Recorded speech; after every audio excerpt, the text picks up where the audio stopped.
Good morning, everyone. We're going ahead and get started. I'm calling this meeting to order at 10:05 a.m., April 23rd, 2018.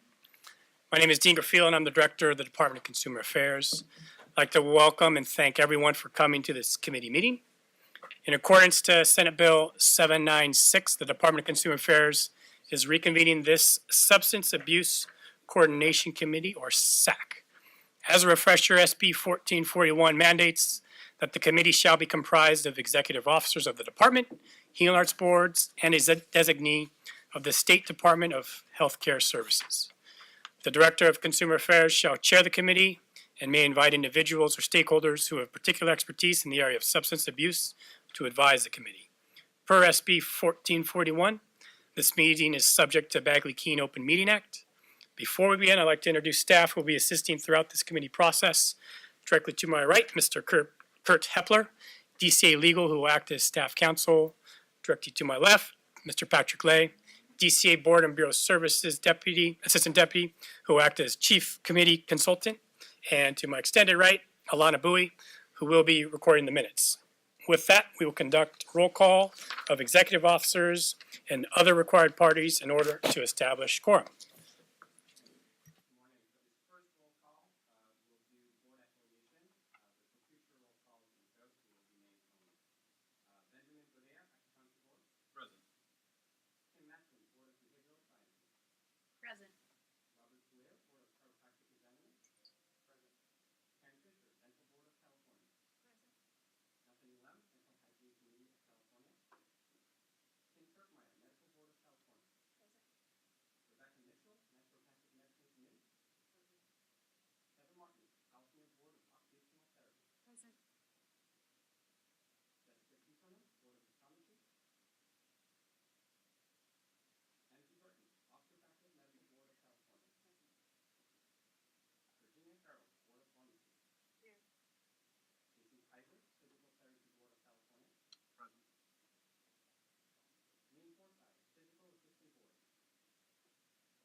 Paul Sanchez, Speech and Language Pathology, Audiology, and Hearing Aid Dispensers Board. Present. Ethan Mathis, Veterinary Medical Board. Elaine Yamaguchi, Board of Vocational Nursing and Psychiatric Technicians. Present. Michelle Wong, Department of Healthcare Services. Thank you. Please let the record show that we have a quorum of executive officers and required parties in attendance. Let me hand it over to Mr. Kirk Hepler to speak specific to that issue. So, Mr. Lay, I think we have 21 available slots on SAC. Is that correct? That's right. So we'll say that with 22 open slots, 11 will make a quorum. That would be 22, 50% plus one. So we have more than a quorum. So let's proceed. Thank you, Mr. Hepler. Let me provide you all some brief opening remarks. As a way of introduction, I'd like to provide a quick refresher on the purpose and scope of this committee. In 2008, SB 1441 established the Substance Abuse Coordination Committee, which was tasked with developing uniform standards for dealing with substance abusing licensees under the healing arts boards. In 2011, the uniform standards were developed in partnership with the healing arts boards and interested stakeholders. Since then, 8 boards have adopted these standards, establishing diversion programs that identify and rehabilitate licensees whose competency may be impaired due to substance abuse. Last year, SB 796 was chaptered into law, requiring the department to reconvene the committee and specifically review the existing criteria for Uniform Standard Number 4 related to drug testing and report back to the legislature by January 1 of 2019. As the committee, our task today is to review Uniform Standard Number 4 and determine whether the existing criteria for Uniform Standard Number 4 should be updated to reflect recent developments in testing, research, and technology. To that end, we're incredibly thankful that a number of experts have joined us today to help provide context, institutional knowledge, and data to help move this conversation forward. I'd like to recognize members and affiliates of the California Society of Addiction Medicine who are with us today. Carrie Parker, Executive Director, Dr. Karen Mioto, Chair of CSAM's Committee on Physician Wellbeing, and Dr. Greg Skipper, Medical Director of the Center for Professional Recovery. Thank you all for being here today. We are also appreciative of the Healing Arts Board's executive officers for their participation in this committee. Your perspective will be invaluable as we review Uniform Standard Number 4. We will now be moving on to agenda item 3. Are there any public comment for items not on this agenda? As a reminder, this committee is not able to discuss or take action on any matter raised during this public comment section that is not included on this agenda, except to decide whether to place the matter on the agenda of a future meeting. Again, we're on agenda item 3. Are there any public comment for items not on this agenda?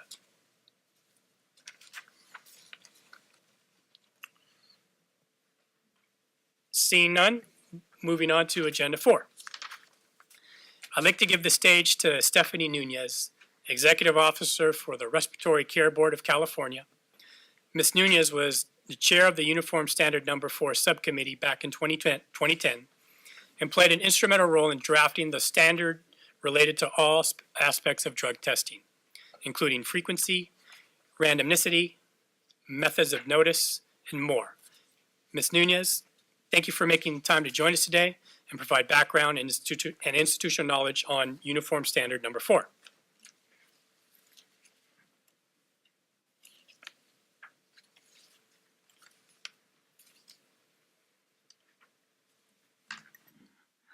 Thank you, Director, for having me. I'm going to take you guys down memory lane, some of you that have been here for a while. I had to go back through my notes to really recall my own, so hopefully I'm not duplicating too much of what you just introduced. This all began in 2008 with SB 1441. It was a result of a sunset review hearing. The impetus for the bill was the immediate and grave risk to the public posed by licensees who continue to practice despite their chemical dependency as a result of weak diversion programs. At this time, the discussion was targeted solely around boards with diversion programs. The summary and intent of the bill also clearly targeted diversion programs. So it came as a bit of a surprise that the actual language enacted did not make the same distinction. In the end, SB 1441 included all healing arts boards, even those that did not have diversion programs, and directed them to establish uniform standards in dealing with substance abuse licensees.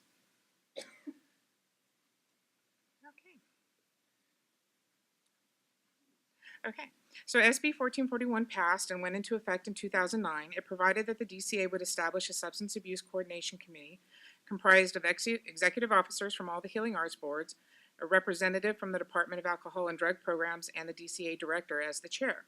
This committee was charged with establishing uniform standards for 16 areas specifically laid out in SB 1441 in relation to the monitoring of substance abusing diversion participants and probationers. In 2009, the committee met several times to review and adopt standards, but there was no clear understanding of how these standards would be applied. Many believed they would simply be guidelines and applied at each board's discretion. It was becoming apparent toward the latter part of 2009 that the standards may actually be mandatory. Several boards expressed concern with Uniform Standard 4, which required biological fluid testing to be performed 104 times a year, every year, for every substance abusing probationer or diversion participant, regardless of any extenuating circumstances. So while the DCA met SB 1441's timelines to establish standards by January 2010, there was an understanding that the Uniform Standard Number 4 would likely be revisited. As expected, later in 2010, the DCA director created a subcommittee specifically to re-examine Uniform Standard 4. It was comprised of executive officers from 6 healing arts boards and a doctor from the Department of Alcohol and Drug Programs. The subcommittee, followed by the Substance Abuse Coordination Committee, adopted the revised standard in, I believe, March and April of 2011, respectively. Even after the uniform standards were adopted, boards continued to search for guidance on the applicability of the standards, and legal opinions were sought. In 2011, the Legislative Counsel Bureau provided a legal opinion that the uniform standards were not discretionary, must be established in regulation and should be established by each board. By 2012, the Legislative Sunset Review began asking boards under review, what is the status of the board's implementation of the uniform standards for substance abusing licensees, indicating that some formal process to recognize the standard was expected. However, in 2015, the Office of the Attorney General provided a legal opinion that contradicted the Legislative Council Bureau's legal opinion, providing that uniform standards did not need to be placed in regulation and provided for some discretion in application. As a means to reconcile the two differing legal opinions, DCA's Legal Affairs Division provided a detailed guidance document in February 2016. In brief, it recommended that each Healing Arts Board formally implement the standards through regulations adopted pursuant to the Administrative Procedure Act, clarified that boards may have limited discretion in applying the standards to some cases, but the boards are not authorized to ignore, discard, or disregard a mandatory standard, and then identified whether each standard was discretionary or mandatory. Standard 4 was identified as mandatory. So now, turning our attention to the revision of Uniform Standard Number 4, we go back to 2010 when the subcommittee was formed and convened for, I believe, the first time in August 2010.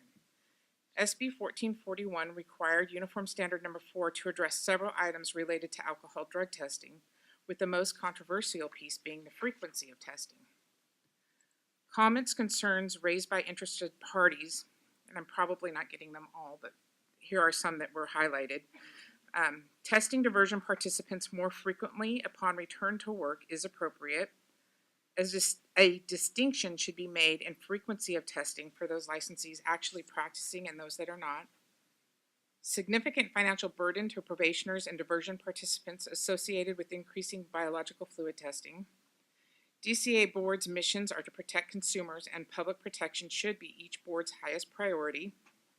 Testing 104 times per year diminishes a key component in testing, randomness, and data related to increasing test costs and effectiveness of testing more frequently was reviewed. In April 2011, the revised language for Uniform Standard Number 4 was adopted. So we'll take a look at that in greater detail. The mandatory standard begins by providing that it shall govern all aspects of testing required to determine abstention from alcohol and drugs for any person whose license is placed on probation or in a diversion program due to substance use. Then we head directly into the testing frequency schedule, which provides that a board may order a licensee to drug test at any time. Additionally, each licensee shall be tested randomly in accordance with the schedule below. Level 1, during the first year of probation diversion, the participant shall be randomly tested 52 to 104 times a year. Level 2, during the second year and thereafter, the participant shall be randomly tested 36 to 104 times per year. Note the asterisk for Level 2 provides that the minimum range of 36 to 104 tests identified in Level 2 is for the second year of probation or diversion, and each year thereafter up to as many as 5 years. Thereafter, administration of 1 time per month may be permissible. And then there's a section that provides the board has full discretion to increase the number of random tests performed as it finds appropriate. There were exceptions given to Standard 4 that were previously not in the original version. 5 of them. The first one is previous testing sobriety. If the licensee had recently participated in a treatment or monitoring program requiring random testing, the board may alter the testing frequency schedule so that it is equivalent to the standard. Number 2, violations outside of employment. A licensee who is subject to testing as a result of a single conviction or 2 convictions spanned 7 years apart, where neither conviction had connection to employment, the board may allow the licensee to be placed directly into Level 2 testing frequency, bypassing Level 1. Number 3, not employed in healthcare field. A board may reduce testing frequency to a minimum of 12 times per year for any person who is not practicing or working in any healthcare field. Number 4, tolling.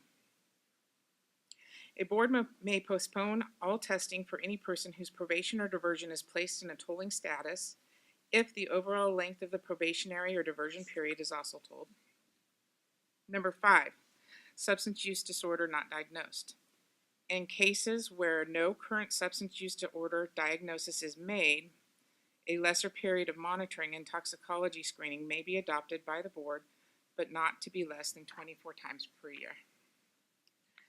Other drug standards, and I'll run through these briefly. These are part of the Uniform Standard number 4. Drug testing may be required on any day, 365 days a year. Drug testing shall be random. Licensees shall be required to make daily contact to determine if drug testing is required. Licensees shall submit to testing the same day they are notified. Specimen collectors must be certified and or trained. The U.S. Department of Transportation specimen collection guidelines must be followed. Testing locations shall comply with national guidelines. Collection of specimens shall be observed. Prior to vacation or absence, alternative drug testing locations must be approved by the board. Laboratories shall be certified. Collection sites must submit specimens to the lab within 1 business day. The lab shall provide results within 7 days. Boards may use other testing methods in place of or to supplement biological fluid testing. And finally, the standard required for collecting data 2 years prior to implementation and for 3 years after, with the understanding the standard would be revisited to determine its effectiveness. And as you can see, once we get there, we can flip that slide. There's a whole lot of information there, and it's unique to each probationer, which makes it difficult sometimes to summarize. And also, I would like to note that Uniform Standard number 16 also requests similar data, something we may want to consider as we move forward today. While there was no existing automated tracking mechanism to capture all of this data at the time, the DCA was in a very early stages of planning to establish a new database that we now know as BREEZE. The thought that was that this new system would capture this data, and boards with diversion programs would rely on their contracted provider to also provide this data. I know from our experience we were able to modify BREEZE to capture all of this data. However, placing the data into a succinct and useful report would be extremely challenging given that the data is unique to each probationer. And finally, I just wanted to share some outcomes for our board, and maybe you can compare them to your own. So far as of today, the DC or the legislature has not requested any of the detailed data, but for our board, and we're very small, so our sample is going to be very small. As you can see, the number of probationers subject to biological fluid testing that we have at any one time can fluctuate between 60 and 115. And the number of probationers who actually test positive for a banned substance each year has been as few as 3 to as many as 13 over the last 6 years. Nevertheless, our board has experienced an increase in the number of probationers testing positive for a banned substance from 4 to 15%, nearly a 300% increase. Since the new standard was implemented in 2012, we also found that 61% of those testing positive did so in the first year of probation, 25% during the second year, and 14% during the third year. And that completes my presentation, and if there's any questions, I'd be happy to answer them. Thank you, Ms. Nunez. Before we turn to the public to ask if there are any comments, I'd like to first ask if there are any comments from members of the committee. Seeing none, I'll now ask whether or not there are any comments from the public. Seeing none, thank you, Ms. Nunez. We'll move on to agenda number 5A. I'd like to introduce Virginia Matthews, Project Manager at Maximus California Health Professional Diversion Program. Maximus is the current contractor providing diversion program services for participating boards. Ms. Matthews will provide an overview of current diversion programs.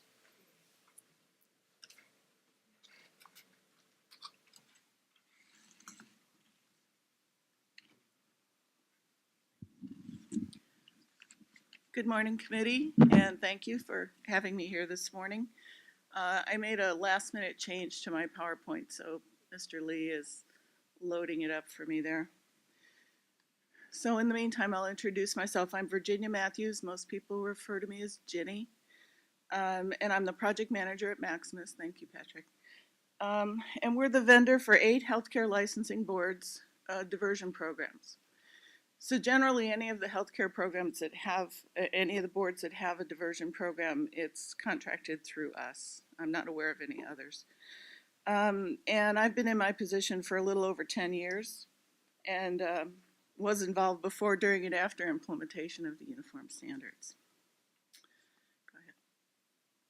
This language is directly from the Business and Professions Code. And it's for the Board of Nursing, but all of the boards that have diversion programs have similar language. So I wanted to call attention to the idea that it was a means to identify and rehabilitate the participants, the licensees, whose competency may be impaired due to the abuse of alcohol or drugs or mental illness. Not all boards address mental illness. So I think it's about 4 of our 8 include mental illness as a potential for impairment. The others are strictly substance use disorder. Go ahead. And this is language directly from Senate Bill 1441 from 2008. And I thought this was important to note that this is in the language of the bill. And the legislation talks about the intent, which is that the licensing boards, healthcare licensing boards, were not consistent or non-existent with standards related to dealing with substance abusing licensees, and that the legislature felt that it would patients and the public would be better protected if the regulatory boards agreed to some standards. And so the reason for creating the uniform standards was really to improve and to coordinate communication across all boards and make sure that there were some best practices that were addressed. Go ahead. So there are some, and this may not be popular with all of the clinicians that we work with, because I know the uniform standards overall, mostly because of standard number 4, there's kind of been a pall cast over the standards in total, but it's important to look at that there are positive aspects as well, and they do provide consistent structure between the boards, considers best practices, so it's not just about the drug testing. We look at worksite monitors, support group facilitators, clinical assessments. There are a number of standards that really come from best practices related to professional health programs. And it brings accountability to the boards, to the vendor, and to the participants. All of them are folded into the uniform standards. However, there are some concerns and problems with the standards. One is that they're confusing and contradictory.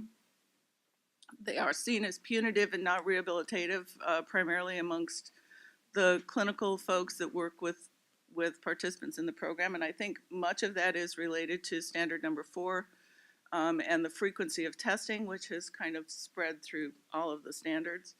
And then they've been difficult to implement due to practical considerations. And I'm going to talk a little bit about the practical issues. Standards related to drug testing can be found in standards 2, 4, 8, 9, 10, 11, and 13, not just in standard number 4. And at times they're contradictory to each other, and they're multiple and complex. For example, this is one of my favorites. A toxicology screen will not be considered negative if a positive result is obtained while practicing, even if the practitioner holds a valid prescription for the substance. And it's a confusing sentence, and what it really is intended to say is that an individual may not work even if they have a valid prescription and they test positive. It's not considered a negative test. But the language is confusing. It took us a while to just interpret what that meant. This is my other favorite slide. This is all of the language of all of the standards related to substance use drug testing. And it comes from all of the different places in the document, and some of them are contradictory, so we won't go through the whole thing, but it's important to note that it took us a very long time to understand what the basics were and what we were what we needed to do with our testing to follow the standards. Practical considerations. There are multiple standards related to scheduling. They're confusing and contradictory, so my suggestion is to define an acceptable testing frequency, utilizing evidence-based practices, and considers individual case history and clinical considerations. Go ahead. Drug testing may be required on any day, including weekends and holidays. That's one of the standards, and that's appropriate. However, there are times when collection sites are closed or not available. We often get reports from our lab vendor that there are no sites within 50 to 100 miles of a participant's home, and it's a holiday, and we have difficulty finding a place for them to test where there's a same gender collector, which is required for observed testing. And so we ask that in working with this standard, we define an acceptable alternative process to implement when the observed collections are not possible, when they're not available. Certainly the intent is always to do an observed collection. And then these are all standards related to drug testing, again, appropriate. However, this precludes the ability of the program to allow the participant to travel out of the country because there wouldn't be a collector trained by the U.S. Department of Transportation guidelines. Testing locations won't comply with the collection guidelines. We wouldn't necessarily be able to test on any day, weekends, or holidays. And there are times when people need to travel out of the country. And again, I'm not suggesting that it be a cruise to the Bahamas. It really needs to be, many of our participants come from other countries. They have family members there. We've had people request to go back to get married for weddings that had been planned, funerals, sicknesses in the family. There are reasons why people need to be able to travel out of the country, and we need alternative process so that when it's appropriate and approved by the program, we have a plan in place to address it.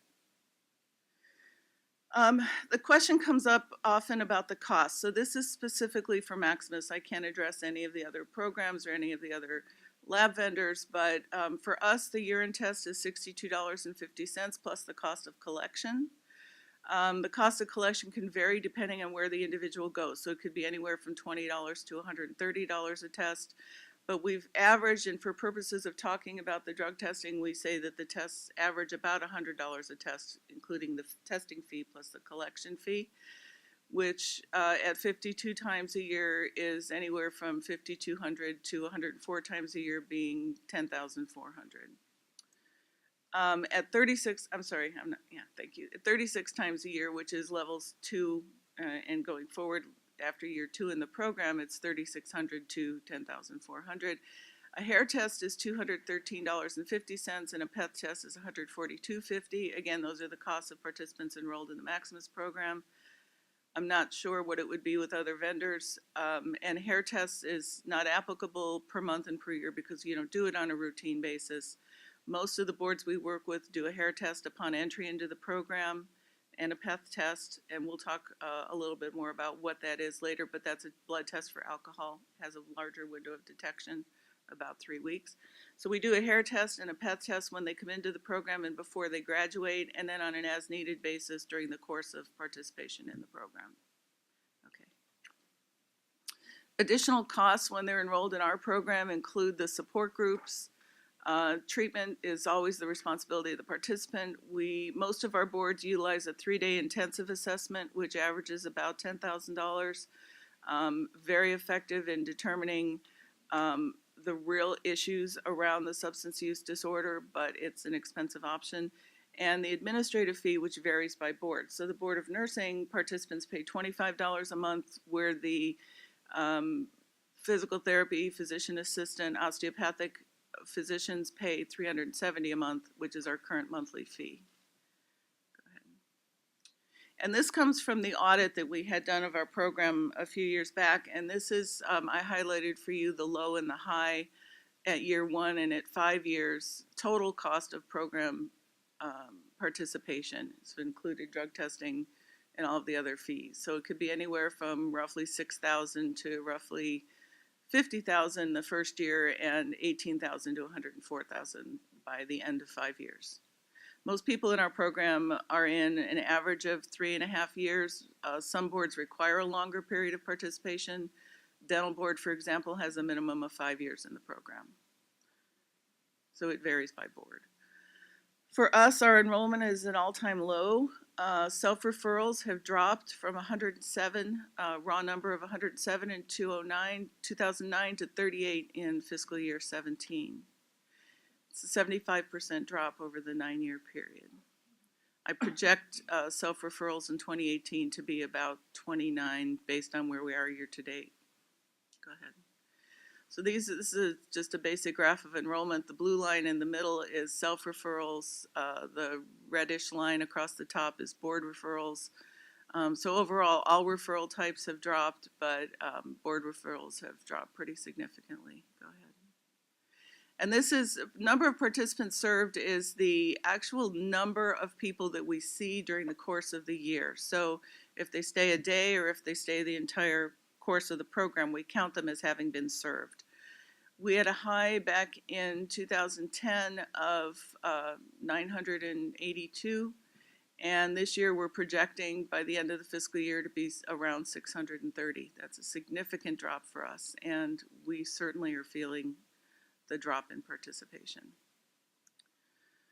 The tipping point appears to be related to the time that the uniform standards were released. I would caution you that correlation is not causation or not guaranteed to be causation, but it certainly looks like that was the tipping point for us. When that's the two lines are intakes versus closures, and closures is the green line, which then overtook the red line of intakes. Go ahead. And this is my last slide, and this is just to reinforce for you that there's value in the diversion programs, that our relapse rate over a 5-year period is 13%. That's comparable to other programs that I've spoken with. I attend the national organization conference every year, and other boards have, or other programs have similar rates of relapse to ours. And it's generally accepted that the rate of substance use disorder in the general public is somewhere between 50 and 70%. That's the second bar. And it's also comparable to type 1 diabetes, hypertension, asthma, and other chronic relapsing diseases. So our relapse rate at 13% is a very successful relapse rate. And just to ensure that you understand where I got that number and what it means, I left the formula at the bottom, which is if someone came into our program and they relapsed, I counted them once, even if they relapsed more than once in the program. And we don't necessarily close someone if they relapse. We generally refer them back into treatment at that point. Over the total number enrolled or the total number served for that period. So our rate at 13%. And I want to also mention before I step away that it's important to recognize that a positive result is not necessarily a relapse. And the way that we count a relapse is not necessarily the way that clinical settings count a relapse. So we address it as any positive for an unapproved substance. In general, in clinical settings, a single use may not be a relapse, but for purposes of our program, that's what it is, and that's what we count. So single use of an unapproved substance, not necessarily a positive result. Oftentimes, there are approved positives. People have prescriptions, they've had medical procedures, they have injuries, pain, whatever it might be, and they're taking a medication that would test positive. We may still receive it as a positive test, but it's something that we're managing. We know that they're off of work, we know that they're time limited, and we know that they have a doctor's supervision. So that's it. Thank you, Ms. Jeannie Matthews. Again, before turning to the public to ask for any comment, I'd first like to ask if there are any comments from members of the committee. Ms. Ginny Harold. Hi, Jenny. Nice to see another Jenny. Yep. No one can pronounce our name, No. can they? No. Starbucks. Spell it weird, don't do that. Yeah, It no. makes it even worse. Starbucks never gets it right. I think it's the way we enunciate it. So you indicated that self-referrals are down 78%. Overall participation from data that was provided in this material ahead of time also shows, at least for our program, is down. Yes. What suppositions or what possible indicators do you think are resulting from that? Since we're sitting here in the middle of an opioid crisis, we are watching our alcohol numbers skyrocket, Yes. which, given that we're the keepers of the drugs, I'd expect to see a little more drug use. What do you think are possible causes? They don't, in your own opinion. I don't have data, and as I said in the slide, it's that correlation isn't necessarily causation, but it does appear to be related to the time that the uniform standards were implemented, and the anecdotal information that I hear is related to the cost, primarily the cost of testing. And the cost of testing starting out at a high number as it is, and then gradually decreasing over time. Even though we're not publicizing the cost of the program, Right. there is rumbling behind Yes. the scenes that's talking people out of joining things possibly. Yes. Yes, I think that's true. And I think we have done a very good job of implementing and following the standards.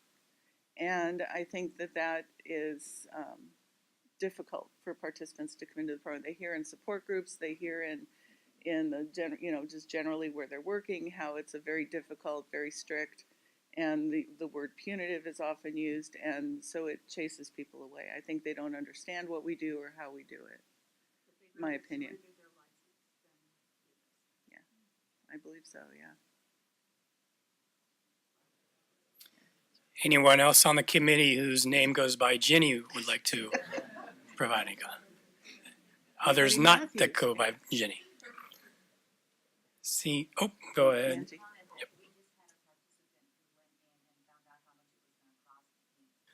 Sorry, real quick, could you please identify yourself? Yep, no problem.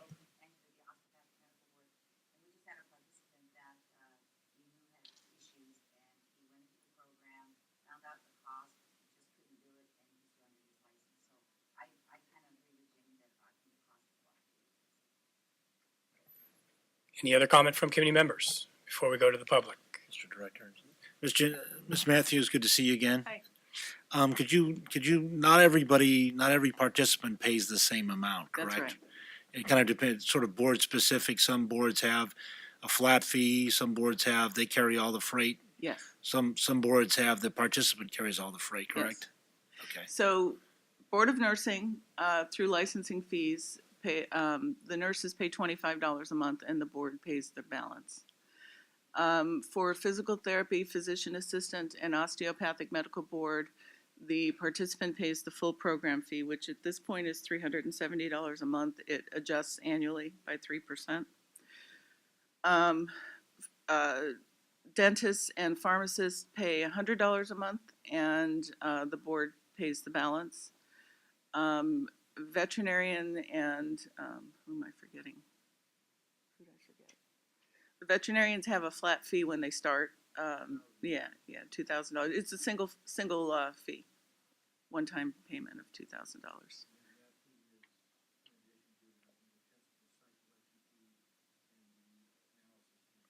Yes. Any other comments from committee members? Folks that do have mics, please make sure the green light is on when you do speak so that appropriate audio can be recorded. Comments from the public? Please proceed up to the mic and speak directly in the mic so that you can be heard. And also, please identify yourself prior to your comment. Thank you, Director Garofilo, and executive officers. My name is this on? Is this working? My name is Julie D'Angelo Filmuth. For 32 years, I have been an attorney with the Center for Public Interest Law at the University of San Diego School of Law. For those of you who are not familiar with our program, we track and monitor regulatory agencies that regulate business, trades, professions, and industries.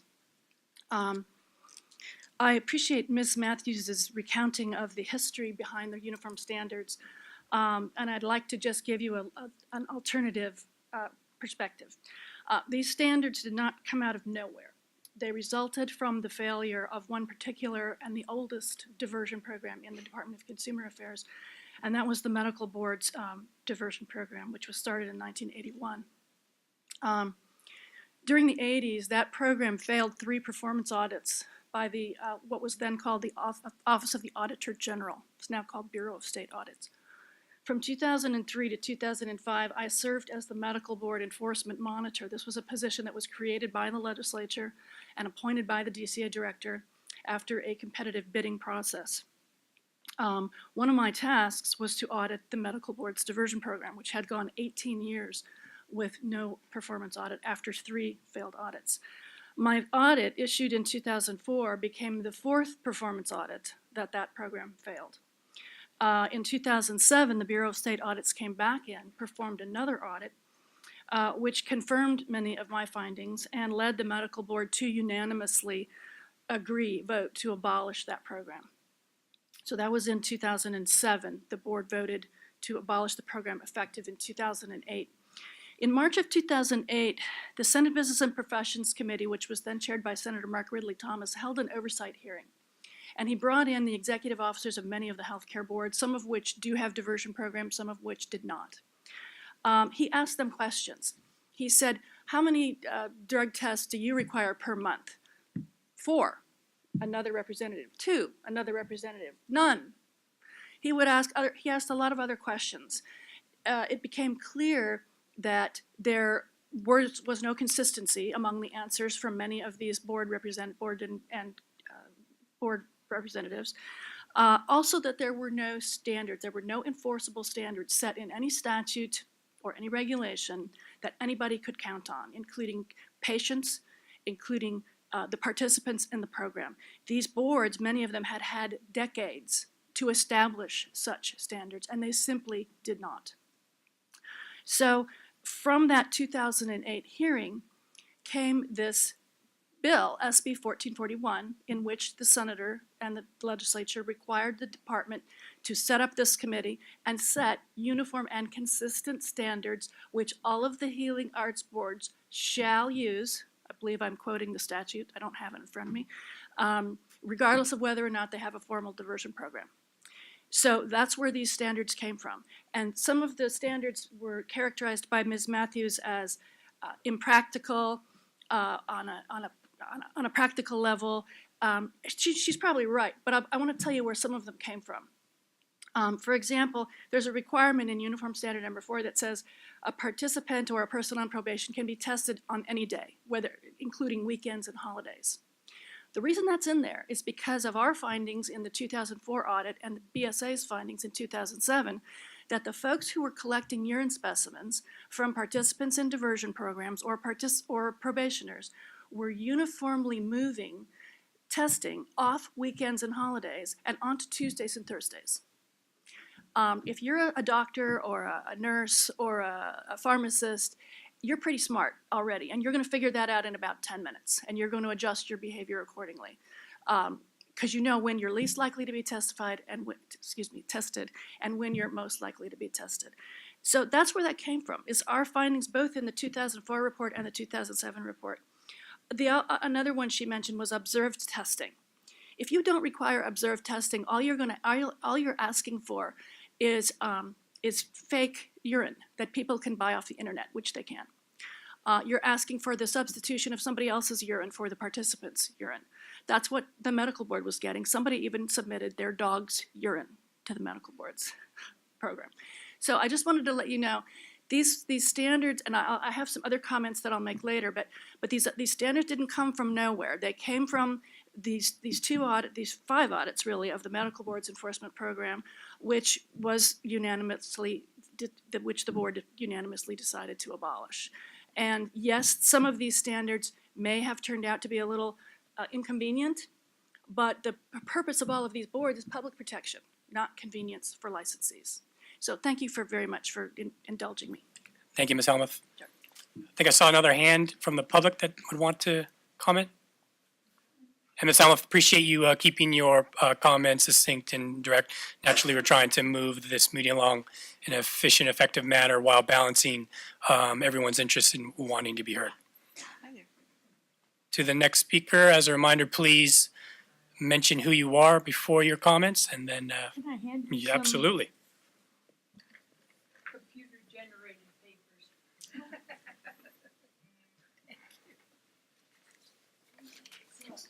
Good morning to all the committee members. Before you speak, please speak into the mic, and then Oh, sure. yeah. Okay, is that doable?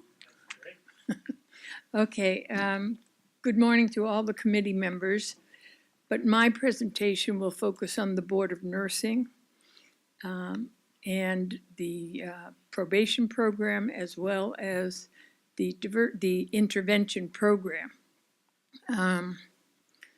And I am here today to discuss 3 problems that I have identified in the current uniform standard for drug testing frequency. Pardon me, real quick, one more time, if you don't mind identifying yourself by name. Oh, okay, golly gosh.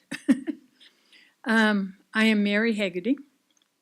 I am a registered nurse, and I have been working as a registered nurse since 1961. And I am currently working in the substance use disorder field since 1996. I am currently a nurse support group facilitator with the board since 1997. I am a former owner and operator of a state of California licensed and certified residential and intensive outpatient program for substance use disorder clients who have relapsed. I am also an approved continuing education provider with the Board of Nursing to teach classes in addiction, recovery, and relapse prevention planning. My personal credential is that today I celebrate over 33 consecutive years of sobriety. I regularly attend Alcoholics Anonymous meetings to support my recovery one day at a time. So problem one that I would like to discuss is the broad stroke of the brush policy of testing all nurses in the BRN probation and intervention programs up to 104 times a year is not supported by the research on drug testing frequency. For example, applying this standard to nurses in the diversion program, in the probation program, which is a public disciplining of a nurse's license due to violating the Nurse Practice Act, is not indicated, as the majority of nurses in probation are much further along in their recovery and do not require such a high frequency. As was pointed out, the probation program does now test 7 days a week. Applying the standard number 4 to nurses in the intervention program, whose mission is to identify and rehabilitate registered nurses and return them to practice of nursing in a manner that will not endanger the public health and safety. This current frequency of overtesting does not take into consideration any of the components offered in the intervention program, including immediate removal from practice to protect the public, multiple clinical assessments by experts in the field of substance use disorder treatment, clinicians to identify the individual scope and severity of each nurse to determine what is adequate frequency of drug testing for each nurse. The current number 4 standard does not consider this data when determining drug testing frequency, and this is an omission of vital facts needed to make an appropriate clinical decision of drug testing based on best practice. Problem 1 solution. Clinical determination on the scope and severity of a nurse's substance use disorder needs to be considered when determining drug testing policy. A nurse with 1 DUI who is compliant in the intervention program does not equate to a nurse who has relapsed or has been using drugs for a long period of time, or has a dual diagnosis, or has a history of non-compliance in the program. I must have moved it. Anyway.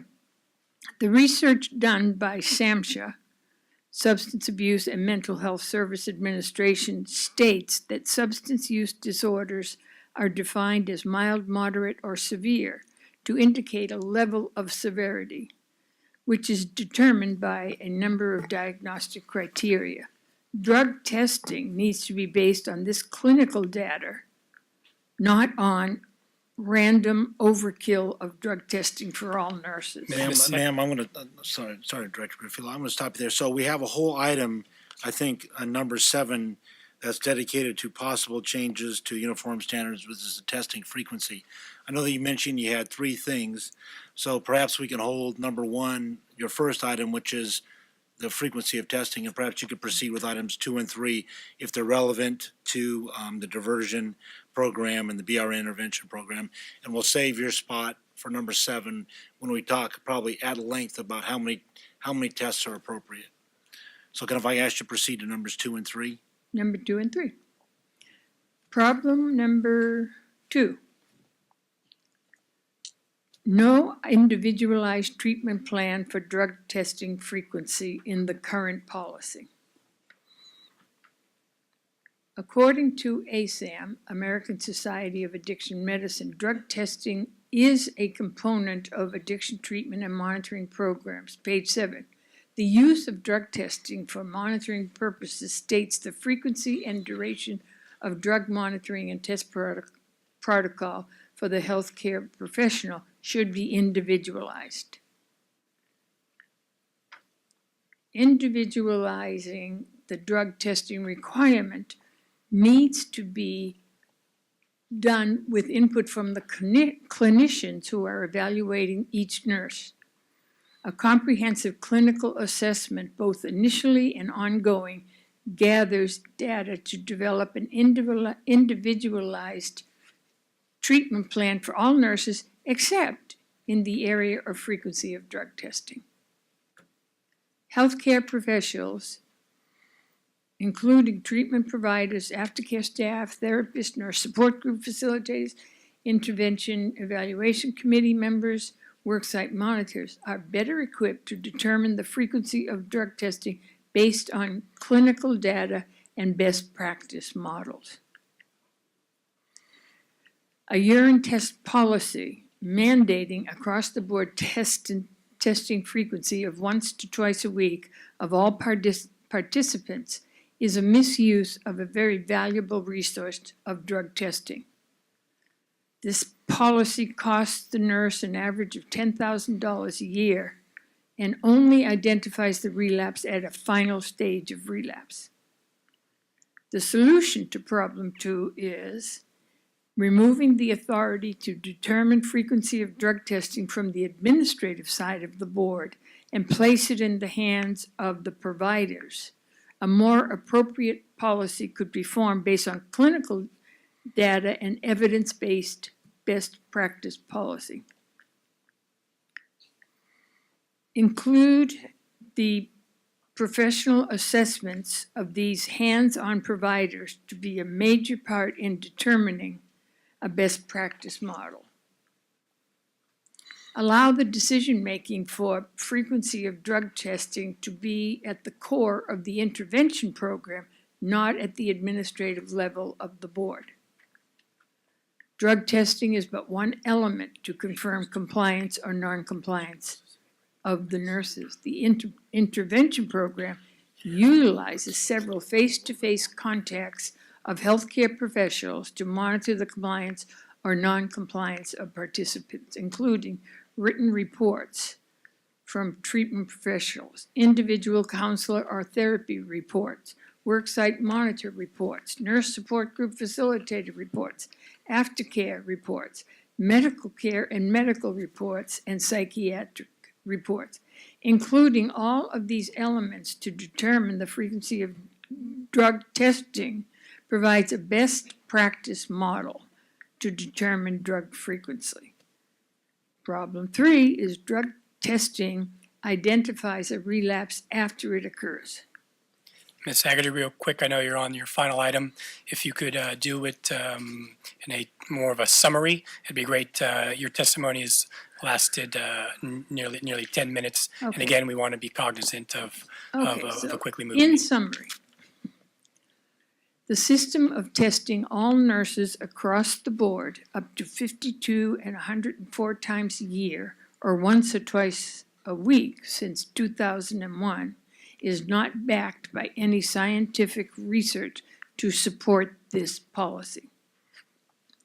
It causes a misuse of the services in the drug testing industry and carries an unnecessary financial burden to nurses.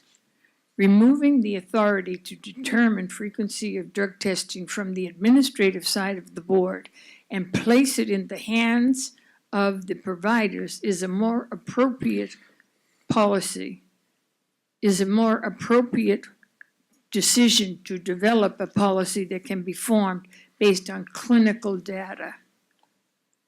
Developing an individualized care plan for all nurses, which is the recommendation of ASAM, must include the drug testing frequency based on the degree of severity of their substance use disorder. Educating nurses in relapse prevention planning is part of the intervention program protocol. Including the nurse in their own recovery increases the probability of staying clean and sober. Unlike drug testing, which identifies the relapse after it happens, ongoing face-to-face contact provides an opportunity to observe the changes in the nurse at the beginning stages of relapse and can intervene to stop the process. In conclusion, the profile of the majority of nurses in the intervention program is often graduated in the top third of their class, referred to as super nurse by their colleagues, frequently hold advanced degrees and certificates, often holds responsible positions in the critical care units of the acute care hospitals, including intensive care units, emergency rooms, and trauma centers. This is definitely a resource worth saving by providing appropriate drug testing and encouragement, guidance, and support by dedicated professionals, as stated in the BRN intervention program. Therefore, I am recommending that we return to the previous testing policy that was, how many times were they tested previously before this? There was no set standard. There wasn't a set number. I thought it was like, 18 to 24. Excuse me, Ms. Haggerty, in the interest of, Okay, anyway, let me say this, Ms. Haggerty, appreciate the materials that you've provided, appreciate you showing up and expressing your deep interest on this issue. Want to make sure that you're aware that there's going to be other opportunities to provide comments specifically on agenda item 7 of potential changes to the standard. So keep in mind the opportunity there. At this point, I'd like to proceed with asking if there's any others in the public that would like to speak. Seeing a hand, I'm going to allow for that. And let me be remiss if I didn't say, Ms. Haggerty, congratulations on your years of sobriety. That is great to hear. And Ms. Matthews, don't feel like you need to stay up during this agenda. I'd like to make a very brief comment. I'm concerned that perhaps my earlier comments were misunderstood, and I just want to make it clear. As the administrative vendor, we conduct our program as defined by our contract and by the boards. And my wish here was to point out the difficulties in meeting the requirements of the uniform standards. I absolutely support observed collections, as Ms. Felmuth discussed for the reasons that she discussed, and I also absolutely support random testing on any day of the year. Wanted to make sure that the committee was aware of the difficulties we've had in meeting those requirements. Noted, appreciate you saying that. Thank you again, Ms. Matthews, and for the next individual from the public who would like to provide comment. no questions? No questions. No questions, okay. After we get our next presenter up here, do we have anybody else that would like to talk about this issue, just so we can kind of apportion time? So as you come forward, is there anyone else in the audience that would like to talk, just so we can? Okay, all right. And I'll be asking that question as well as we proceed to, again, ensure that we are allotting a fair amount of time for folks to speak. Again, welcome, and please identify yourself. Thank you. I'm Carrie Parker. I'm the Executive Director for the California Society of Addiction Medicine, CSAM. Physicians from our organization will be presenting this afternoon, so I'm not going to go through the clinical aspects of some of the things that were discussed today, but what I would like to do this morning is just to present you with another perspective on the history. As Ms. Felmuth outlined her version of it, I'd like to just present to you what I see as my version of it. I have been executive director for CSAM for the last 18 years. During that time, I've been very active with the organization in all aspects of this program, and also in all of the various attempts to create a new physician health program over the last 10 years, and we've been trying to do that through legislation. Unfortunately, many of our attempts to bring back a program that would be a well-functioning, effective program, and granted, there were issues in the prior program, there's no disputing that.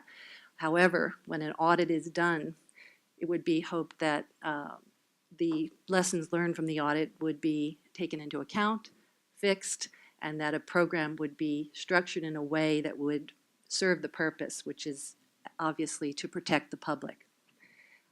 Unfortunately, that wasn't done.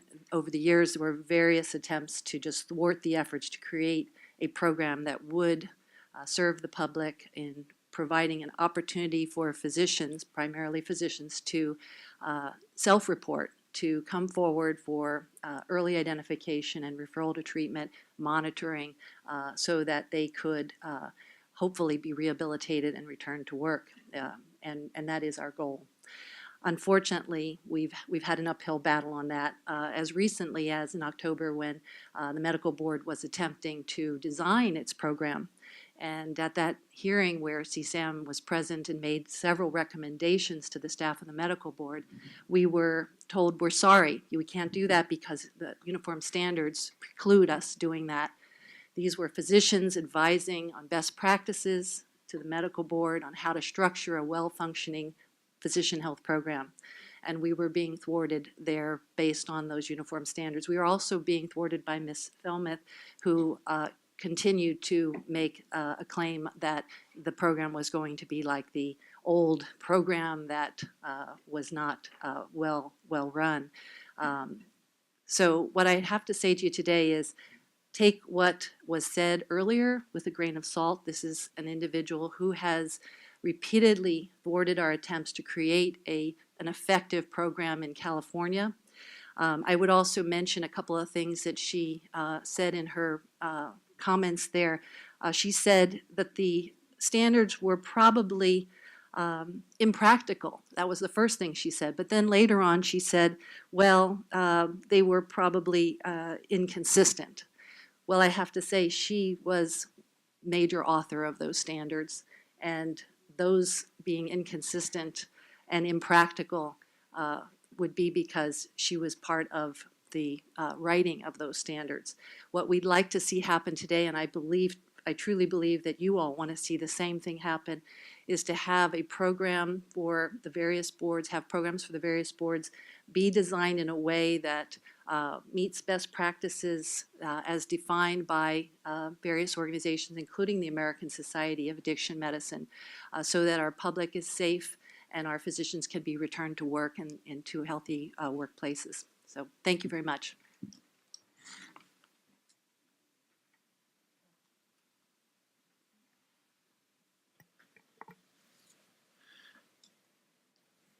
Ms. Nunez, before you begin, Yes. so I'm counsel, been counsel, was the counsel of the medical board from 2000.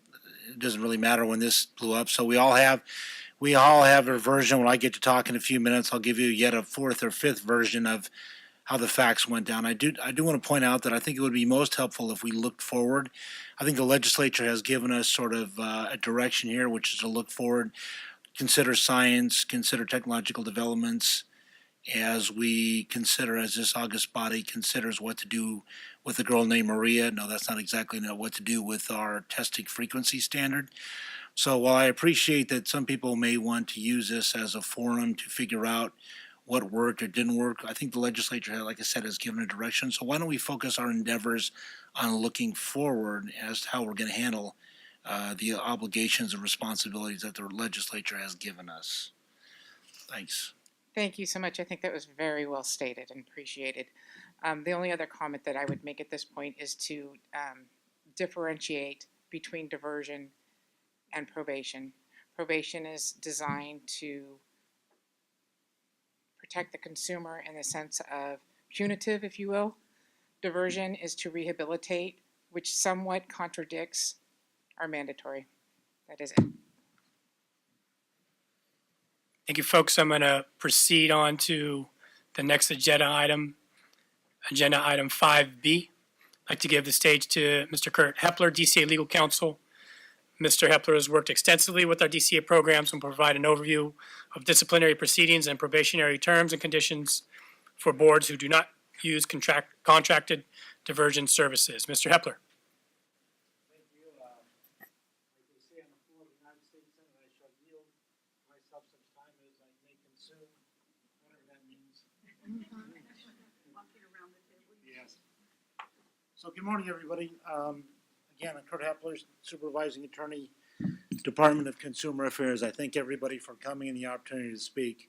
So for those of you who are very good at math, and I do not consider myself one of them, you notice that 21 minus 8 leaves us some boards that do not have contracted or vendor diversion.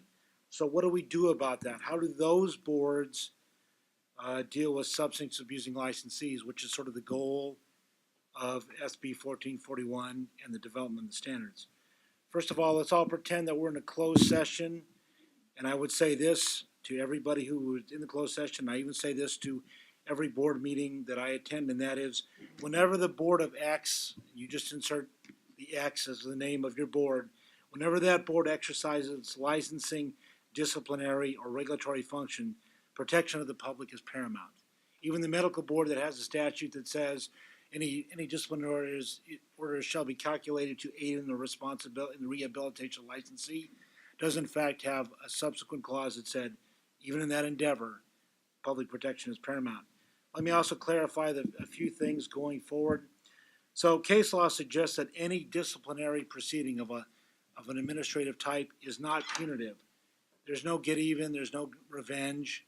The purpose of an administrative proceeding is to protect the public. To quote the infamous case of Borer versus Department of Investment, to remove from the ranks those practitioners that are incompetent, incompetent, negligent, that sort of thing. It's not to be punitive. We also talked, Ms. Nunez talked about probation. Let me tell you what probation essentially stands for. It's very similar to the old adage that nothing improves your driving like being followed by a cop, right? So probation means, for the most part, we're watching you. Okay, so like I said, not everybody has probation, not everybody has contracted diversion, and so they rely on the terms and conditions of probation within their statutory and regulatory framework. For example, many boards that do not have diversion, contracted diversion, have in fact put those terms and conditions in regulations so that the board can follow them when confronted with a substance abusing licensee. So I'm not sure who's got the first slide there, but if we get it. So again, this is total probationers. And again, these are probationers, meaning they could have been could have been disciplined for any act that's inimical to licensure, right? And probation, like I said, is something lesser than revocation. There's no prohibition against a board, a healing arts board, when confronted with a substance abusing licensee, who can't throw up their hand and say, enough is enough, you've been disciplined before, we're going to revoke your license. So the next slide is, look at the difference here. So we have a number of probationers, and then we have the probationers here that are SB 1441 probationers, meaning that they have fallen within the ranks, they have been declared or found to be a substance abusing licensee. And how do you get to be a substance abusing licensee? Most boards have three types of triggers. Number one is the rebuttable presumption. You come to the board with discipline for a violation involving drugs or alcohol. The rebuttable presumption is you're a substance abusing licensee. Some boards have the clinical diagnostic eval, which means if that evaluation finds that you're have in fact been proven to have a substance abuse problem, you're a substance abusing licensee and therefore fall within the ambit of 1441. I apologize, everybody. This is a lot of talk and looking at the same old slide, so I apologize. Try to jazz it up a little bit more. And the third thing is you got to prove up at a hearing. You come to the hearing, and the hearing determines whether you're a substance abusing licensee. So you can see not all probationers are in fact SB 1441, although there are quite a few. Next slide, please. So this slide talks about probationers and the cease practice order.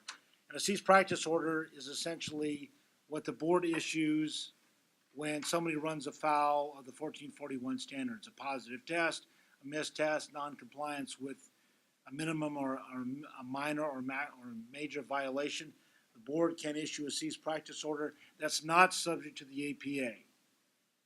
Okay, not considered to be a disciplinary action. Again, we leave the license intact for the time being anyway, and we say you can't practice that for which you're licensed. A nuanced difference that only a few lawyers would understand, but again, we go after the practice but not the license. Next slide, please. This was highlighted a little bit. This is the number of surrenders. So I think as some people have talked about, sometimes you get into Maximus for contracted diversion. Sometimes you get into probation. You just say, this is too much. I can't do this. I can't afford it. It's too much time. This is too intrusive. Compliance is too difficult. What can I do? I can surrender my license, right? Take this thing. I don't want it anymore. I'll find some other thing to do. Again, in my mind, once you have a surrender of a license, it'd be difficult to argue that's probably not one of the most effective forms of consumer protection because, in fact, the licensee is no longer practicing. So let's go to the next slide. Again, successful program completers. Here's the good news, and that is there are people that actually successfully get through probation or get through diversion and rehabilitate enough to warrant their license coming back. And so that's commendable. That's the very reason that we have these type of programs, either it be contracted or non-contracted, because we want to rehabilitate the licensee at the same time while protecting the public. And so for those folks that successfully complete diversion and probation, there's a commendable act there as well. So the next slide. Again, non-Maximus boards, for those that don't use contracted diversion, we again see cease practice orders. Sometimes when you issue a cease practice order, the natural reciprocity from, in fact, the licensee will be, you know what, forget it. You can have this thing. I don't need it anymore. So again, that's an element of consumer protection. And I think the final slide. Oh my gosh. If I had a minor in math, I'd tell you what all this means. But effectively, this is how we classify probationers as to what happened to them, what their outcome was. So I have to be candid with you. I'm not that good at math, so I'll be more than happy to answer any questions you may have, not necessarily on how the data collector or what it means, but more on the fact of, for those boards and bureaus that do not have contracted diversion, how they deal with that. And I did want to point out that I was going to offer yet another version of what happened with 1441. I can't speak to that. I was counsel with the medical board when, in fact, that state-operated diversion program essentially ended. So with that, I'll be more than happy to answer any questions that any member of the public or any committee member may have. Thank you, Mr. Hepler. On that note, something to keep in mind when we are a little bit behind schedule of our noon break time.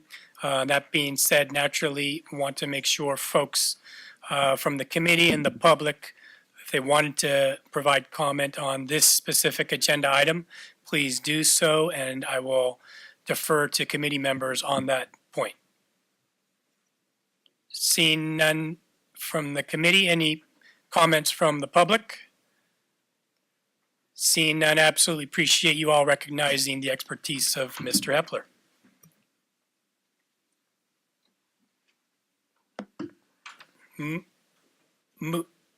Ms. Pritchmeyer. I'm sorry, I just think that it's something that actually needs to be discussed because of the comments that have been brought up. I just want to make it clear that when the Medical Board of California actually had a diversion program, it was, as was stated earlier, it was the first diversion program that was set up, and it was actually very different than the diversion programs in all the other boards. It was actually run by civil service employees that were employed by the Medical Board, and it was a program within the Medical Board itself. It was not contracted out as such as Maximus. So I did want to make that clear. Thank you, Ms. Kirchmeier. Moving on to agenda item 6, I'd like to introduce Dr. Barry Lubin, who will present on the recent development in testing research and technology. Dr. Lubin currently serves as the medical director and medical review officer for Affinity Online Solutions, a platform for substance abuse monitoring. Dr. Lubin is affiliated with the American Society of Addiction Medicine, the National Board of Medical Examiners, and the American Board of Addiction Medicine. Welcome, Dr. Lubin. Pleasure to have you here today. Thank you, Mr. Ruffalo. Yeah. If I need it, thank you. Appreciate that, Patrick. Thank you for inviting me here today. Good morning, everybody. I flew in from the East Coast, so it's really good afternoon for me, but I'll make it with the time change. I would like to ask the committee for its indulgence. I saved a couple public comments of previous speakers for my first few minutes. Specifically, the questions about that Ms. Matthews brought up about her decreasing numbers, and your comment, Ms. Burton, about someone surrendered their license instead of enrolling. And that protects the public.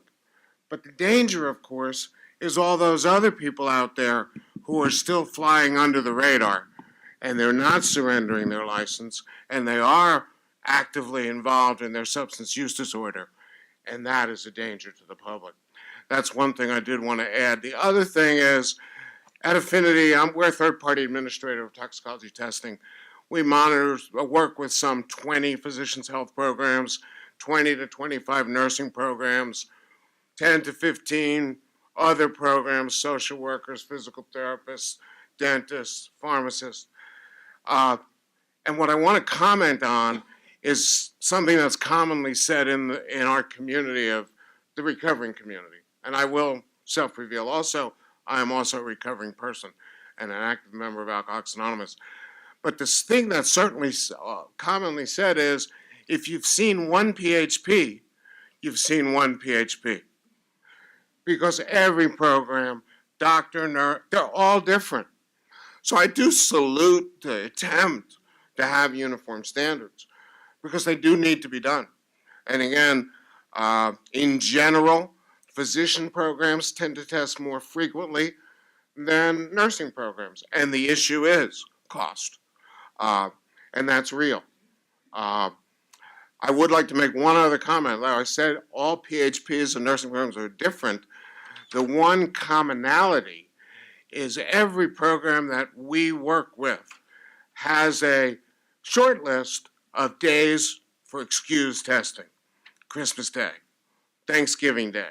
I'm not talking about Lincoln's birthday, President's Day. I'm not talking about Veterans Day. I'm talking about those 5 to 7 days a year when a collection is literally impossible unless the project manager of the agency wants to go out with the cup, him or herself. So I did want to make those comments. Okay, thank you for indulging me. Patrick, Mr. Lee asked me to talk about new changes in drug testing. It was mentioned I've been in this business. I'm a board-certified internal medicine physician, but I've been in the addiction medicine business since 1990, and I've been a medical review officer, medical director of Affinity for nearly 10 years. And you all started in 2008, 10 years ago, so we have something in common. Many things have changed, and many of those changes are good. So they include the fact that most laboratories today can test for every drug, any drug imaginable, from the spice and K2, the synthetic cannabinoids, to bath salts, to flocka, to kratom. Again, the rate-limiting step becomes finances. The more drugs and the more unusual the drug, the more expensive the panel gets. And that again is reality. It still doesn't give us license to say, well, therefore we can't protect the public. Obviously, the mission of protecting the public is the critical mission. And rehabilitation, I'm a rehabilitated, recovering drug addict and alcoholic. Thank you, God. So that's important too. But again, the public needs to be protected. I'm very much on board with that, with your mission. The other good news about those couple of holidays, most substances if used today, Christmas Eve, if today were Christmas Eve, if somebody knows they're not testing tomorrow, Christmas Day, and they decide to use today, unless they do an infinitesimally small amount of a substance, that's urine's going to be positive for a minimum of 48 to 72 hours. And ladies and gentlemen, I present to you that most of the people being monitored can't do a little bit, because if they could, they wouldn't be being monitored. Follow? One is too many, 1,000 is never enough, is what we say. So that, again, drug testing has gotten very sophisticated. It's gotten very good. One of the newer laboratory techniques, which has become very widespread, many of you are familiar with the confirmation testing procedure called GCMS, gas chromatography, mass spectrometry, which essentially takes a fingerprint of the chemical. I'm a clinician, but that's what my laboratory mentors have taught me. There are some limitations to GCMS, and now most laboratories have added LC, liquid chromatography, mass spectrometry, for many substances, which give us more accuracy in confirming. For example, I can get a report back that the GCMS result was invalid, i.e. confused, not definitely confirming Klonopin or midazolam. Benzo is very common because there's so many. LCMS, MS, usually gets us to the exact drug. So again, when GCMS doesn't work, we have a backup. The participants who talk about false positives, that doesn't exist with confirmation testing. It doesn't exist. Confirmation testing, again, takes a fingerprint of the chemical, okay? The subject I really like to spend the most time on is regarding the most commonly abused substance, which is alcohol. I believe prior to 10 to 15 years ago, people in the finest monitoring program in the world could have been drinking and successfully completed their program. That's as a result of the metabolism of alcohol. If you, sir, were sitting on the bar stool till 2 o'clock in the morning tonight, and you were selected to test tomorrow, if you went 12 hours later and were well hydrated, there would be no alcohol in your urine. It would be gone. And up until 15 years ago, that was the only test we had for alcohol. That changed with the onset of ETG, ethyl glucuronide ethyl sulfate, which are metabolites of ethyl alcohol, which are present in the urine for up to 72 to 96 hours after a significant amount of ingestion. ETG and ETS, we thought was going to be the panacea. It's a bit confusing because of the ubiquitousness of ethyl alcohol in the environment and in the environmental products. 7 to 8 years ago, we began using a test for a substance called PEth, which Ms. Matthews referred to. PEth stands for phosphotidylethanol. It's a big, long name. Okay, a little quick chemistry. This is alcohol, the kind that people drink, not the kind you rub on your skin. Ethyl alcohol, and this ET stands for ethyl. Alcohol is ethanol. ETG is ethyl glucuronide. Dr. Lubin, if you could do that with the mic, that would be perfect. See, I'm from the old school. I don't do slides because they put me to sleep. I like to move and keep you guys looking. ETG stands for ethyl glucuronide. Sup, darker pen. Oh, there's a black one. We'll switch. That's okay. It's alive. Okay. ETG stands for ethyl glucuronide. GLUCORINDE. ETS stands for ethyl sulfate, another metabolite. And again, you don't have to be chemists to see that the ethyl from the ethyl alcohol is there. So what's PETH? PETH, P-E-T-H. Here we are again, ETH. What's the P? It's a different phosphotidal. Don't ask me to draw a chemical structure of it because I can't. But phosphatidylethanol, similar to ETG and ETS, is a metabolite of ethyl alcohol. That's where the similarities start to end. God is good. He gave us a great tool when we were able to isolate PETH. Phosphatidylethanol binds to the membranes of red blood cells. And red blood cells have a relatively short lifespan, about 60 to 90 days. People much smarter than I have established what we know to be true today, the lab people, the research people. But what they have taught me and what they have given us is the following information. Because the phosphatidylethanol is attached to the red blood cells, two things happen. One, it is not excreted in the urine because it's a big fat molecule, and healthy kidneys only filter little molecules. And two, because it binds to the red blood cells, it hangs out for a while.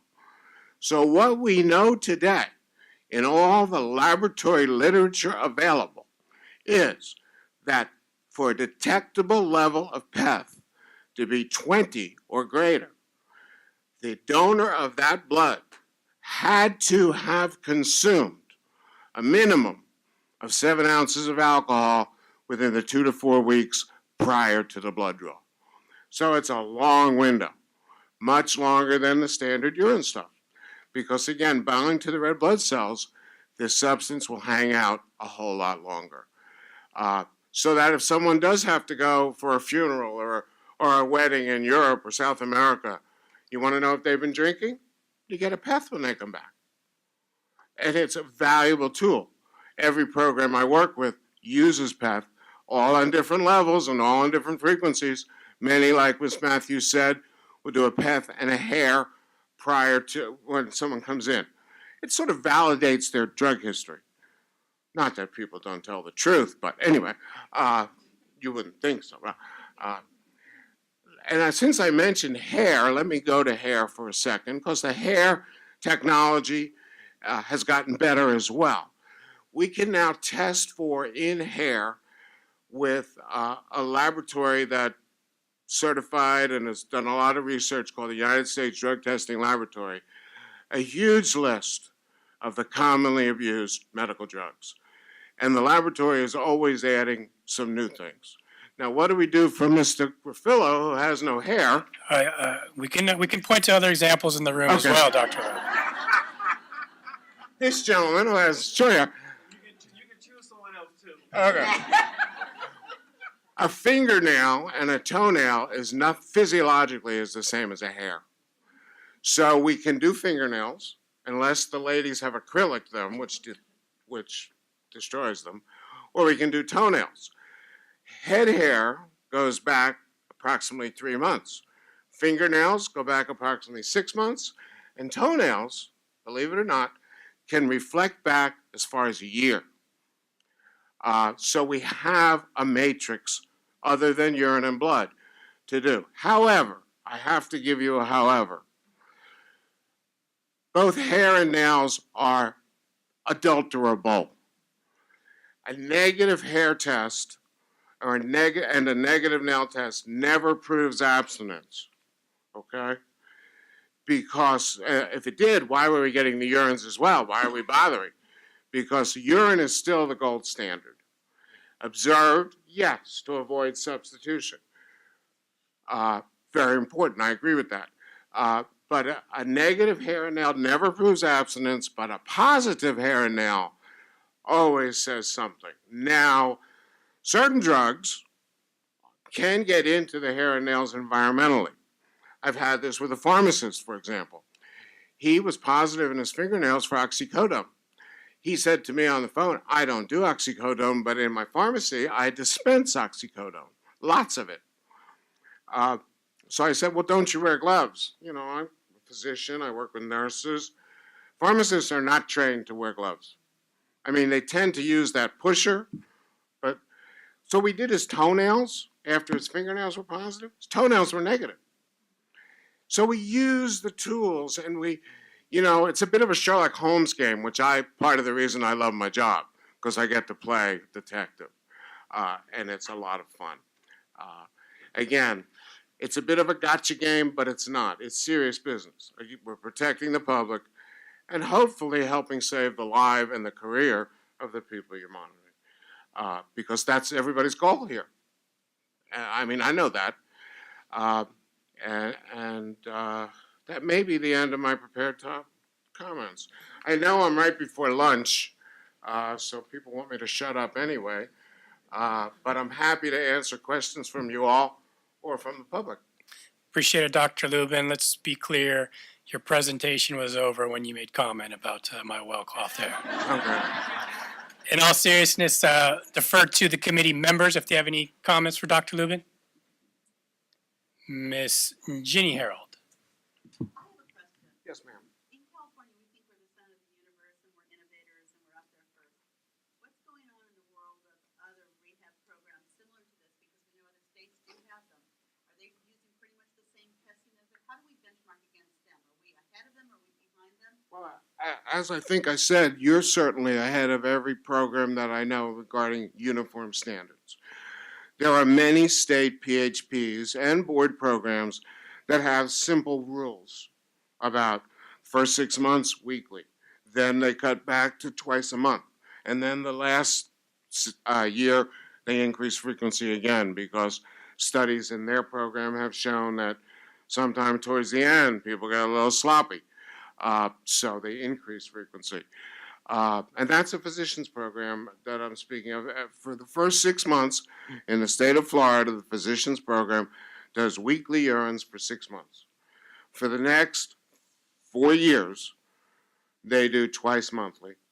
Again, this is their routine. Obviously, if, as the young lady who's the peer support leader spoke, if there's information clinically that causes concern, frequency can go up. But the routine is for 4 years is twice a month.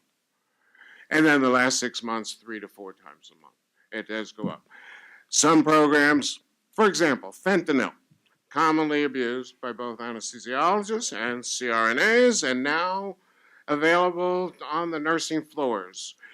Fentanyl is a rapidly in and out kind of drug, especially when used IV, which is the way the anesthesiologists always used it. These days, now that there are fentanyl lollipops, yes, and fentanyl patches, which people can remove off a patient, suck the juice out, and then inject, the fentanyl abuse has become more common.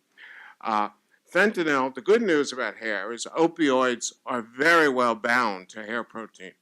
So again, many of our programs where fentanyl is anywhere in the history of that participant will get a hair test or a nail test every quarter.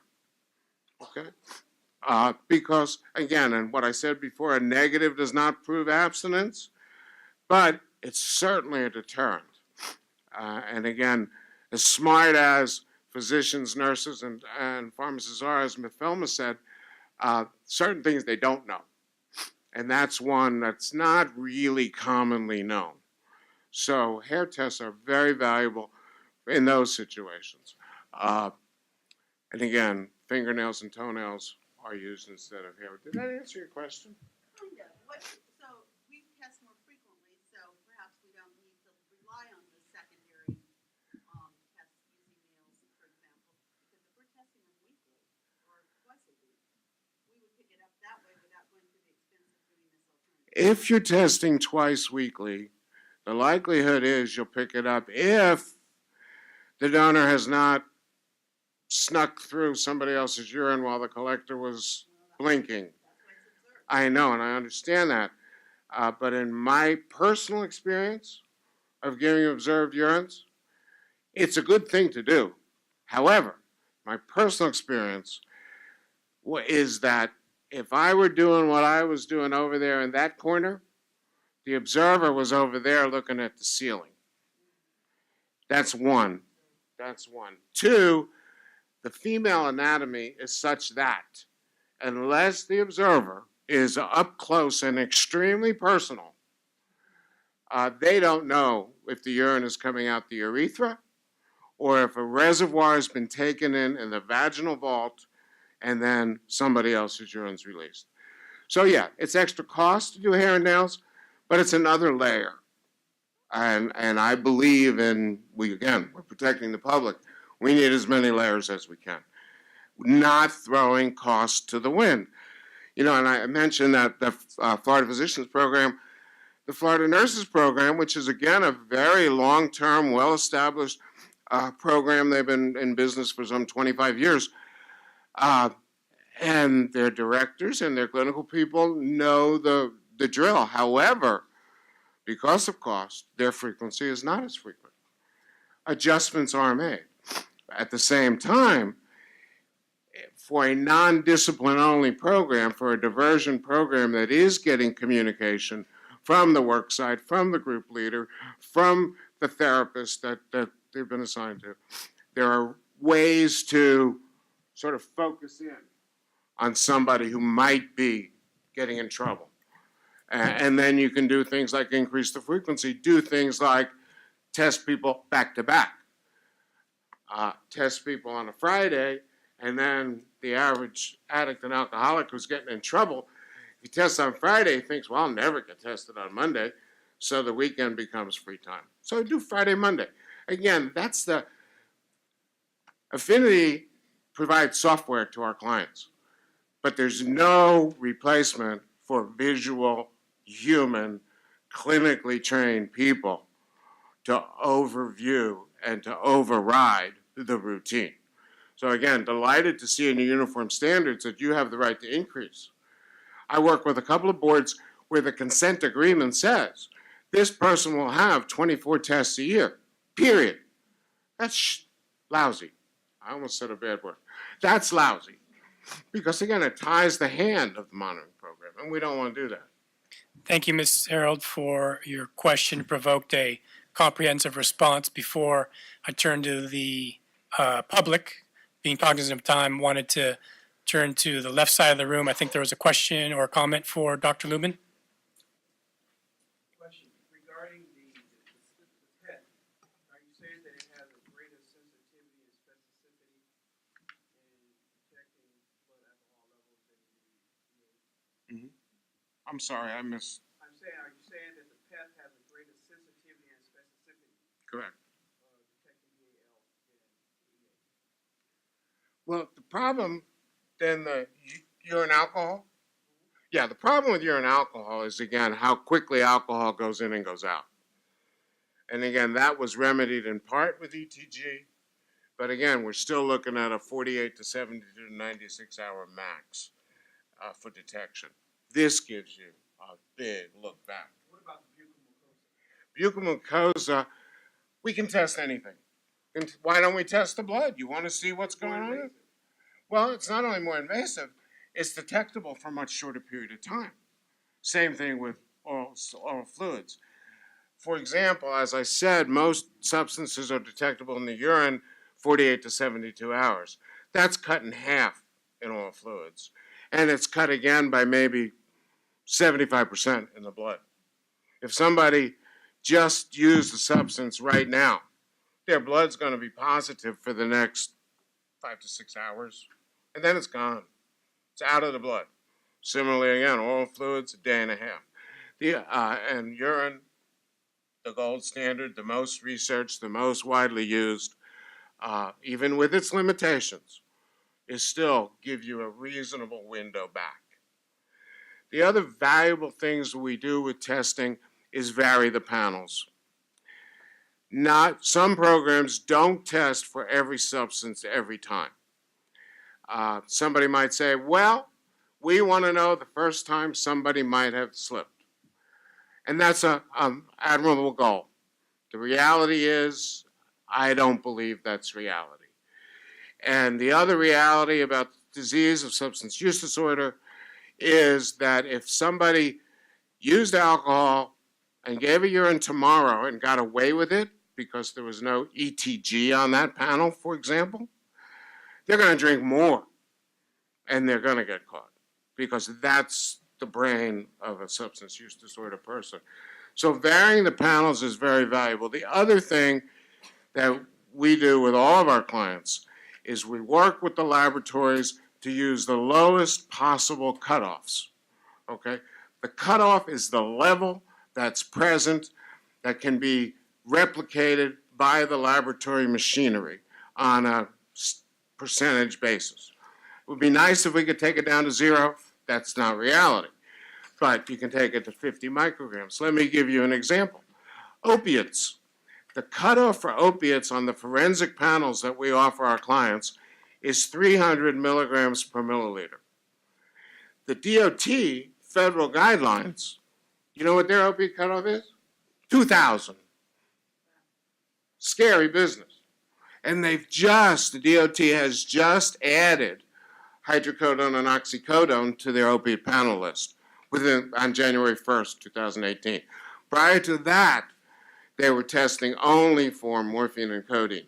And yes, we're in an opioid epidemic where hydrocodone and oxycodone will kill 120 to 150 Americans today, and they weren't testing for it. Those are the people driving your kids to school. Again, that's the government. Thank you, committee We love members. I'm going to turn to the public here before we go to some very important letters as in LUNCH. Any comments from the public? Ms. Helmuth.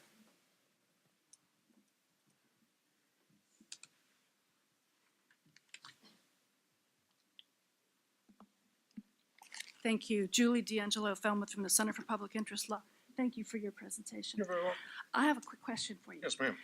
Ms. Nunez, when she was taking a look back at the first go-round that resulted in these standards, she noted that one of the issues we talked about was more frequent testing during the first year of participation versus less frequent testing during the first year, and the fact that sometimes people aren't working, they're not practicing medicine or nursing or pharmacy during that first year, other people are.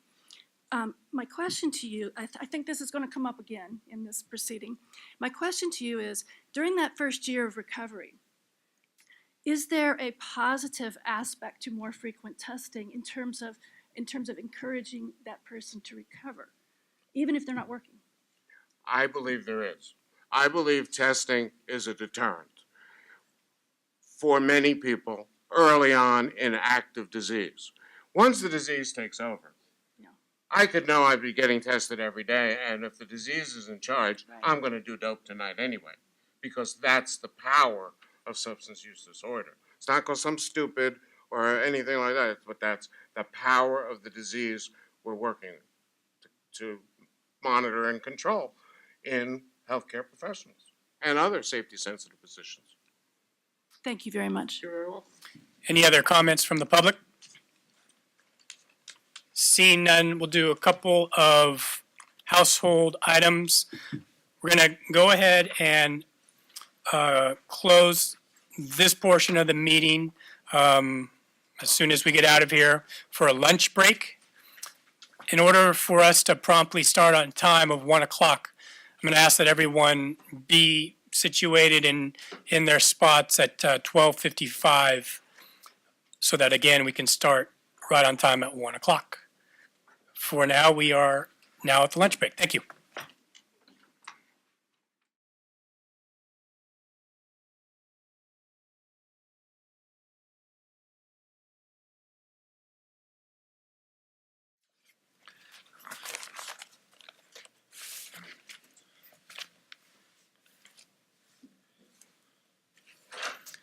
All right, good afternoon.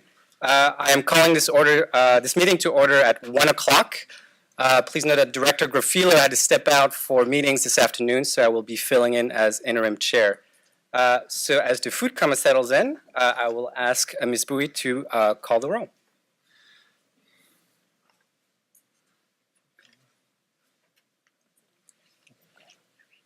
Benjamin Bodea. Kim Madsen. Here. Robert Paleo. Here. Karen Fisher. Anthony Lum. Kim Kirkmeyer. Rebecca Mitchell. Heather Martin. Jessica Sieferman. Angie Burton. Virginia Harold. Jason Kaiser. Lynn Forsyth. Brian Naslin.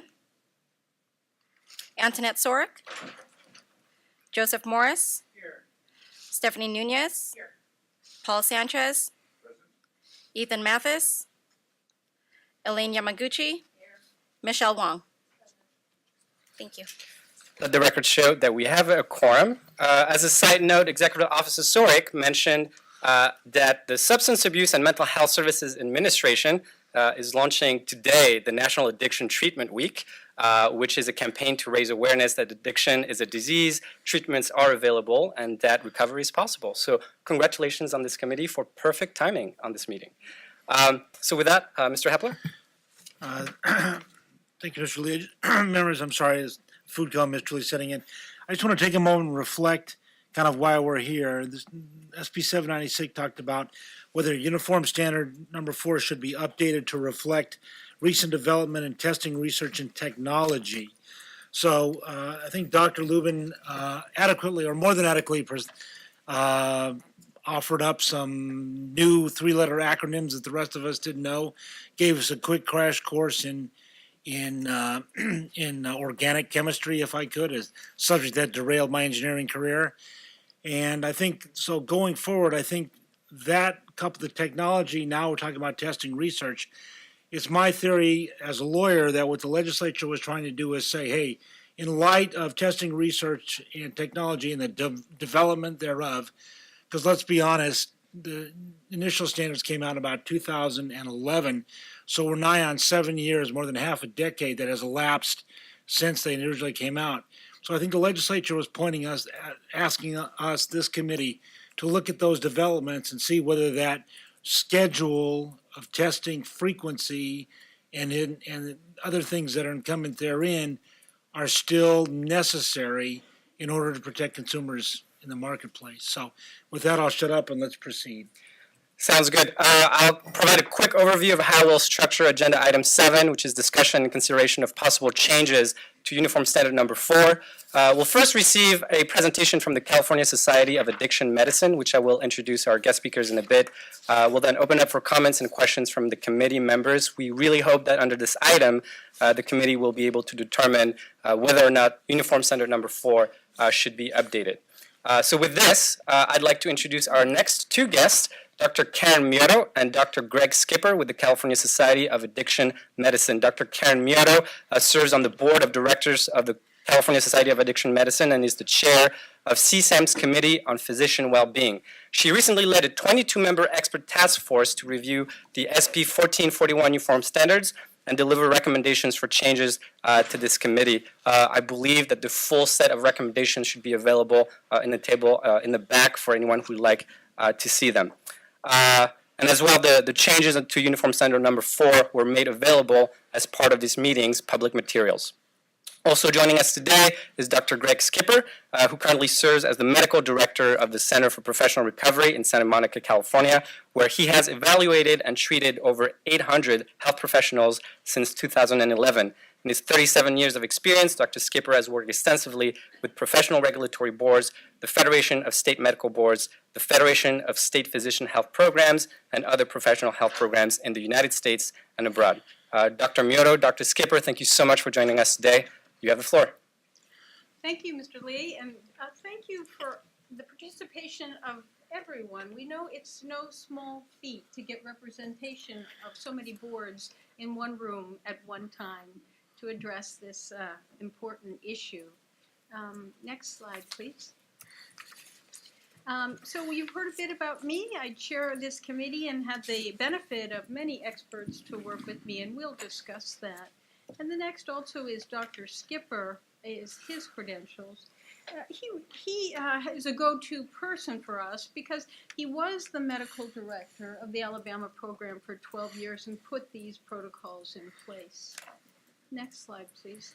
So as has been well pointed out today, we're here as recommended by legislative mandate, SB 796, and with appreciation to the respiratory therapy and naturopaths to bring this forward so that we could address it.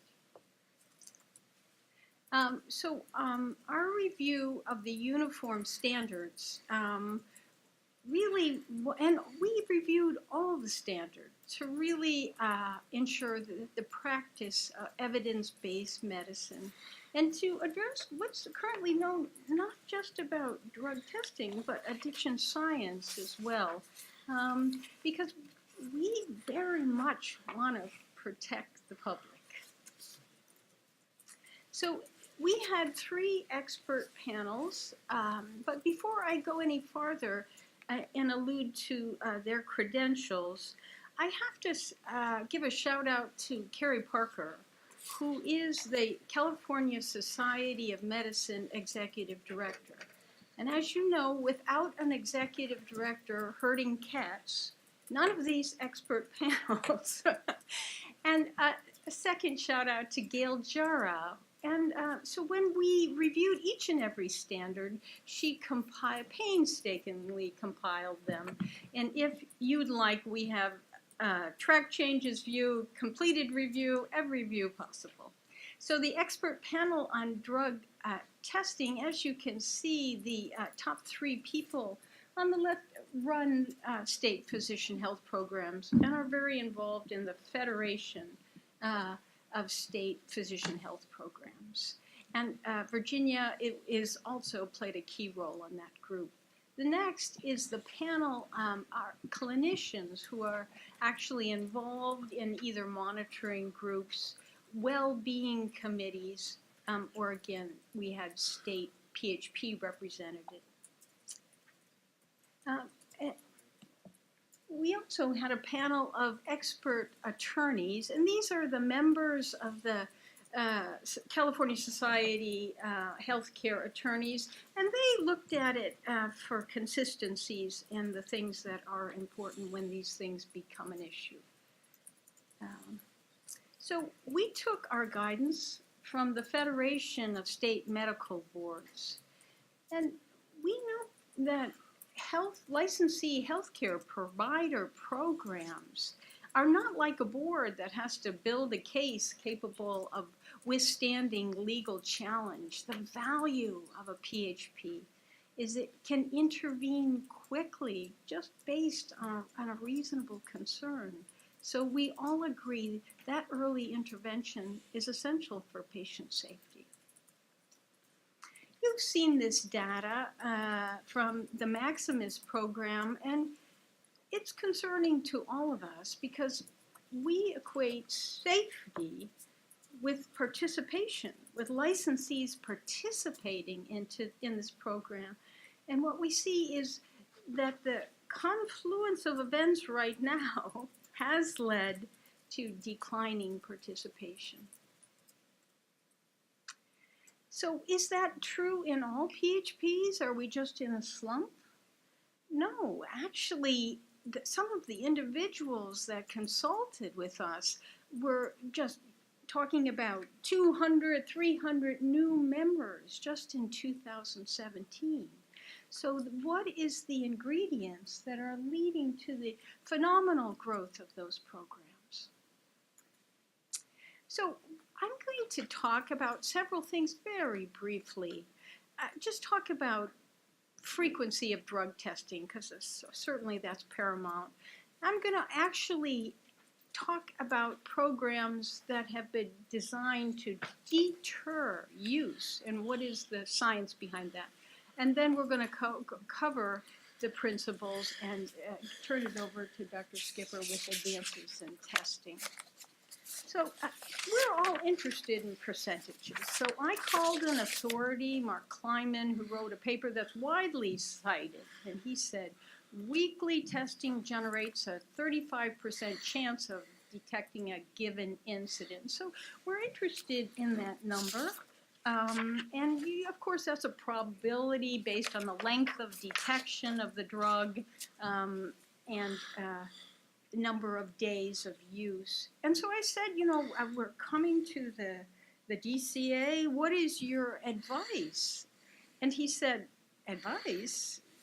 We model the best programs in the country based on physician health programs. Why are you calling me?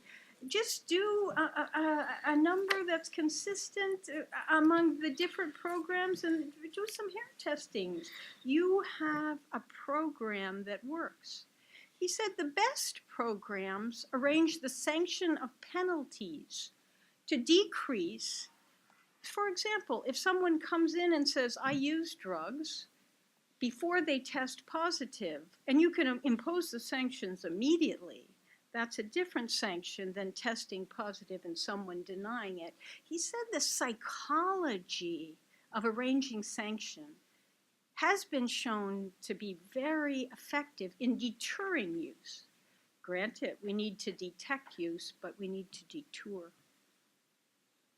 So he was telling me, and this is also a quote from the criminologist James Wilson, and I think maybe we've all been here as parents. If you don't clean up your room right now, there's a 40% chance that in a month from now I will ground you for 2 years. Now that's, I think, what sometimes our licensees can feel when they don't understand the rule, or a sense that the rules are not fair. So fairness comes up again and again in the data. So what does a licensee program do? It's a contingency management, right? And so addiction shortens the time horizon. It lessens the frontal lobe control. It's actually been shown that contingency management can surmount it. And contingency management is about immediate transparent consequences and not confusing consequences, right? It has to be doable. So let's talk a little bit about some programs in that regard. So I'm going to touch on hope and 24/7 sobriety. And you may think, why is she going down these programs for drug-using offenders? I want to illustrate something about the urine testing in these programs. So Steve Alm thought the program for probationer was a mess. So he was a judge, he introduced, and the next slide tells a little bit about the program. He looked at probation and he said, these are people just like the healthcare professionals you're seeing. They often have co-occurring problems. Probation staff, it sometimes seems unmanageable, and the rules can be confusing. The next slide talks about what they did. So the onus of responsibility, just like in the healthcare program, is placed on the individual. In Hope, they tested 5 days a week, Monday through Friday. And for good behavior, they were rewarded with less frequently testing. That's a key. And then the consequences were modest but increased. So let's look at positive results. We don't need to dwell on that. Let's go on to the next slide. And of course, DUI offenders is a terrible problem. And what do we do across the country? By and large, we take away people's license. What's the consequence of taking away an individual's license? They drive anyhow. So the licenses are removed, but it's widely ignored. So Larry Long, next slide, really looked at those northern plain states and said, let's try something different. So rather than like Hope, where they did Monday through Friday urine testing based on a call-in, he said, let's do twice daily breath testing. And certainly there's modalities to do this. Larry Long actually had them come in. Or he used an alcohol sensing bracelet. How many times does the bracelet test an individual? Every 30 minutes. So you get a real-time reading of alcohol. Modest punishment, again. So people had the idea, do I want to spend a night in jail today? And that was part of the reminder. No, I got to go home to the kids.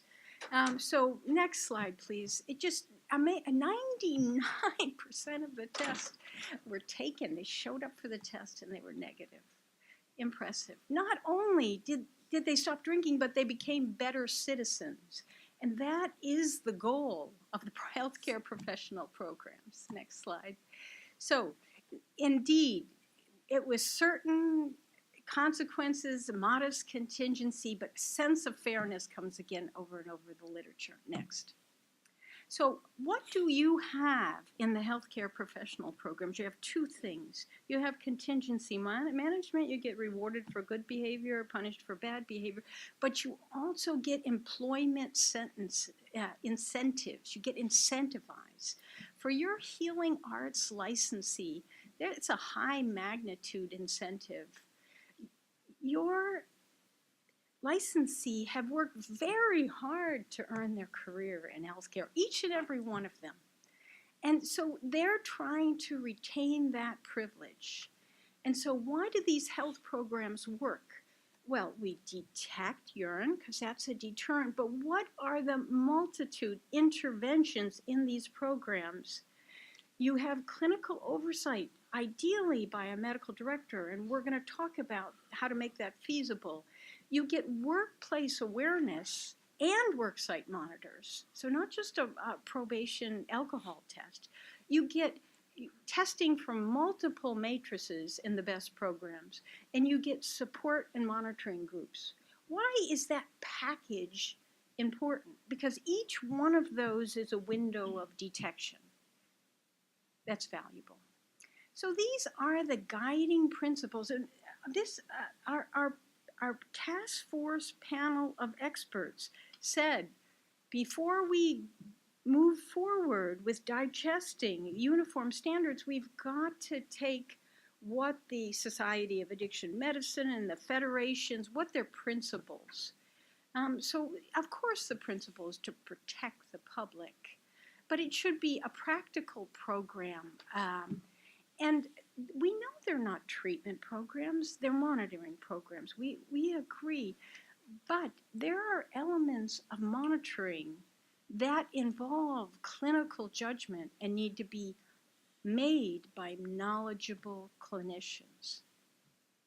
So there's an important role of a medical director. What is that role of a medical director? That is the person like Greg Skipper was, where people from all over the state would call and say, well, if my buddy did this or this or this, what do you think I would do? And Dr. Skipper would say, I think your buddy should come in for an evaluation. So it's that person, that single person that becomes a source of referral in education. Referral in education is important, and that can be shared among programs. It can be tailored for our nursing programs, but there has to be a figure that people remember and they tell each other, call Greg Skipper, call this one, to make your early intervention a success. Next slide. So we believe that the goal of professionals pursuing their profession is important, and that monitoring programs can help fulfill that goal to continue to have professionals working. So why are the standards to 4 necessary? Well, at one point, all the policies and procedures were built around urine testing. That's what we had. And we know that drugs of abuse are absorbed into the blood, they're distributed into saliva, into urine, they're deposited into hair and fingers and toenails that we heard about. And each of those matrices have a different window of detection. Urine is costly, difficult to collect, and as we discussed, if it's your only modality, direct observation can be difficult. What are the other modalities? We talked about in 24/7 sobriety. There are bracelets that monitor sweat. There's cellular, digital, photograph breathalyzers. So there's new modalities, and why are we concerned about legislation about testing? Because in 6 months from now, there may be a biomarker that's amazing.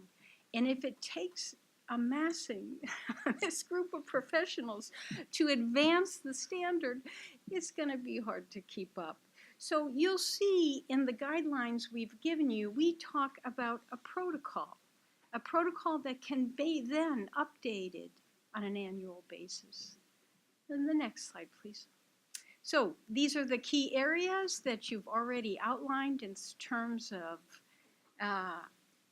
areas of the standards that require evaluation, and that we did make recommendations on that. Next slide. So the protocol that we are referring to is really what governs the testing for individuals. And in the case of the uniform standards, that's going to also involve looking at 8, 9, and 10. And we've actually done that for you, and you have modification of not just 4, but the other 15. My turn. Your turn. So I'm Greg Skipper, and so I have been in this field now for about 37 years. I've worked for 12 years as the medical director of the Alabama Physician Health Program. And we also ran the veterinary wellness program and the respiratory therapy program while I was there. I also served on the National Advisory Council for SAMHSA for 6 years, overseeing drug testing in the United States. And I'm also the innovator of ETG testing. I discovered that in 2001. So I've served in over 300 hearings and trials as an expert on drug testing, particularly regarding alcohol testing. So I agree, we can't tolerate impaired professionals in safety-sensitive positions, no matter where they are.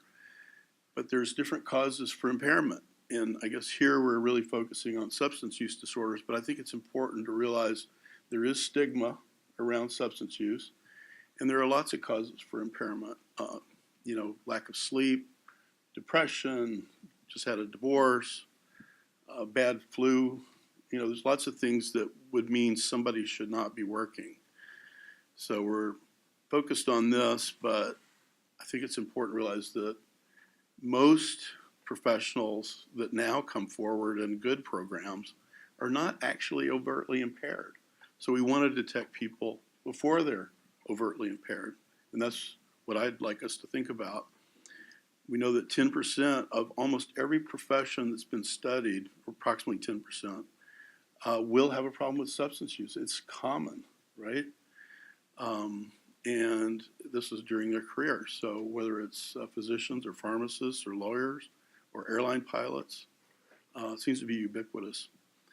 And so systems have been developed in this country. In 1975, one of the first programs that was developed is the HIMSS program for airline pilots. And I'm a pilot myself, and I've been an AME, Air Medical Examiner, and I'm also trained by HIMSS as an evaluator. So the airlines now have over 2,000 commercial airline pilots flying our jets that have been victims of substance use disorders, and they've gone through this program, and it's a very successful program. They say they've not had one incident of they wouldn't call it patients, right? Patient harm, passenger harm, due to an airline pilot who's been through the program. And they have standards which are very similar to some of the best programs that we're suggesting we model our testing program after. Nuclear Regulatory Commission has the Safe Harbor program, because again, we don't want people coming in to oversee a nuclear power plant that's impaired with substance abuse, and everybody gets it, right? The problem, not everybody, but the problem of substance abuse is ubiquitous. And we know that 47 state physician health programs have physician health programs and other health professionals, lawyers. Every state in the United States now has a lawyer assistance program, et cetera, et cetera. So this concept that we're regulating here, this concept of what I would say is early detection and getting help for people and then monitoring them effectively is the key. You know, early detection, evaluation, treatment, and then long-term monitoring. And I think we have to keep all of those steps in mind. And we know it works. You know, the airlines say it works. All these other states say it works. And I know we can develop a system that works. And I think we can develop one that works better than the one we have right now. That's why we're here, I guess. So what is going on that's not working? And I'm on the ground level here because I get calls from hospitals. I get calls from pharmacies. I get referrals of the people that are in trouble. And it's not infrequent, for example, that I get a call from a hospital saying we have a doc that came in with alcohol in his breath and we're considering referring him to you. Can you tell us about your program? So we evaluate and treat professionals. And I'll give them my spiel about what we do. And then I don't hear back. So I call them back in a few days and they're like, well, we decided to have him see a local psychologist. And I fear that those kind of cases aren't getting proper care. I've also seen, you know, just today, every day it seems like I have cases where people are not being reported. You know, physicians don't have a physician health program right now, and people don't want to report them to the medical board. So the 805 requires it, but they figure out a way around that. Go back one, please. Thanks. The other big problem I see right now is when we don't have an effective physician health program, and I want to broaden this. I know we're talking about a lot of licensees here, so I may mention physician health program, but if we don't have effective programs, then what happens is reports go to the regulatory boards, and they're backlogged, and they're encumbered because they take a legal approach. And so the first step I've noticed when my patients get in trouble is nothing happens for a long time. And then they'll get a call from an investigator, maybe sometimes up to a year later, but at least months. And then they want to interview them and gather the facts. And then they have to go through due process and all that stuff. Well, there is no due process in clinical medicine. You know, I've had attorneys call me and say, I understand you've accused my client of being an alcoholic. And I'm like, no, I made a diagnosis. I'm not accusing, based on criteria. And so we don't have to do due process. So if there's symptoms of an illness and we call up and find out that somebody may have this illness, we can ask them to do an evaluation and find out if they do. And that can be done the day of a concern, and many times it is when you have an effective program. So it's really safer. So what we want is a program that people will call and refer to, right? That makes everything safer. And then we have a problem right now, I think, because monitoring is being regulated instead of taking advantage of the science and all the changing techniques and everything, which is a clinical process. So, you know, I'm an MRO, medical review officer. That's defined under federal drug testing laws. You have to take training and you learn about drug testing. And so we need to be involving clinicians that understand this. It's very complicated. So I'll give you a couple examples. Like in the last year, we've had 2 doctors that got addicted to kava. It's some kind of root thing that's made in Fiji Islands. And they sell it in health food stores here. It's not a regulated drug, but it's a anxiolytic, I guess, and people get into taking it. And we had one doctor that presented with ataxia. His gait was disturbed. Another became extremely depressed. And when he was questioned, he was taking a lot of kava. Well, how many drug tests have kava on it? Like very rare. But we did get a panel that now has kava. But we're finding that it's not very common, but it's expensive. We've had people get addicted to this drug, kratom. I think many of you have heard of that. It's over the counter. It's a bark from a tree in Thailand that has an opioid effect. So the field of addiction medicine is always advancing. It's kind of cat and mouse. New drugs, new testing techniques that constantly come out. For another example is we've had doctors addicted to nitrous oxide. There are these things called whippets. You can buy them at grocery stores, right? And you breathe the nitrous oxide. And that's nearly impossible to detect by drug testing. It is, you can do the test, but the gas leaves the body so fast that it's not very effective. So we've started doing polygraphs on these doctors, monthly initially and then quarterly. And although polygraphs aren't perfect, it's the best we can do. And I think it holds them accountable because they don't know that it's not going to show it. And so it's an effective deterrent in some ways. Same with sevoflurane. We've had quite a few anesthesiologists and nurse anesthetists who were abusing sevoflurane. There's no great test for that. So it's too easy sometimes to think of this in a simplistic way, like drug testing detects drugs. But the panels are difficult to develop, and you have to kind of be flexible and look for new testing methodologies. For example, propofol. We used to not be able to test for propofol. That's the drug that killed Michael Jackson, right? And anesthesiologists do abuse it. It's not scheduled, amazingly, if you ask me, but it is a very addictive drug.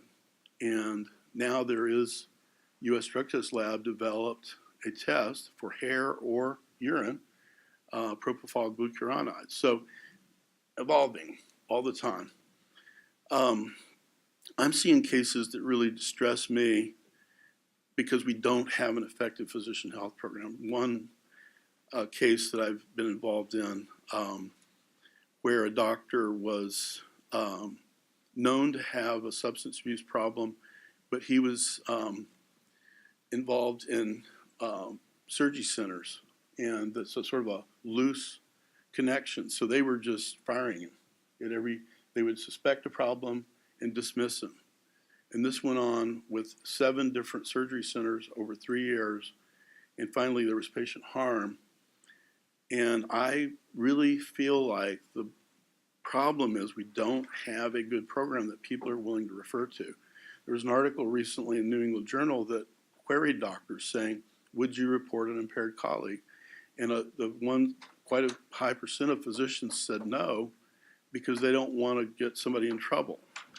So in Alabama, when I ran the physician health program there, a big part of my job was going around to hospitals and letting people know that we have an effective program, and it's rehabilitative and it's effective. And almost invariably, the next day after I went to a hospital I hadn't been to in a year, I'd get a call saying we have been worried about this person, and I would get a referral.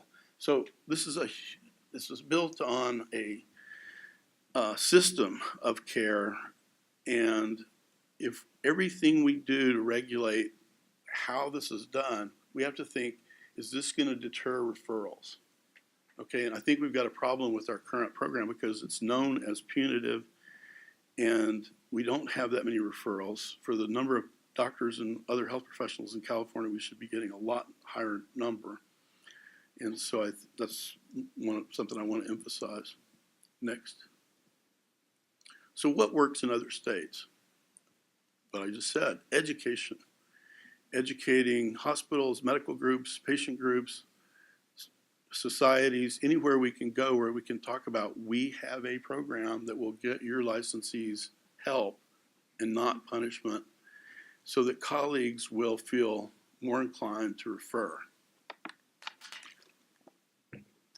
And when referrals come in, we need to take immediate action. So when I get a call saying a doctor came in with alcohol in his breath or a pharmacist was caught pilfering pills, I say take him off duty and refer him for an evaluation. Why would they do that? They do it because they don't want to get reported. If we can offer them a therapeutic alternative, they're going to get reported and we'll get help for that person. The alternative is months of limbo before we get this figured out. So the clinical approach is faster. We need to require thorough, effective treatment.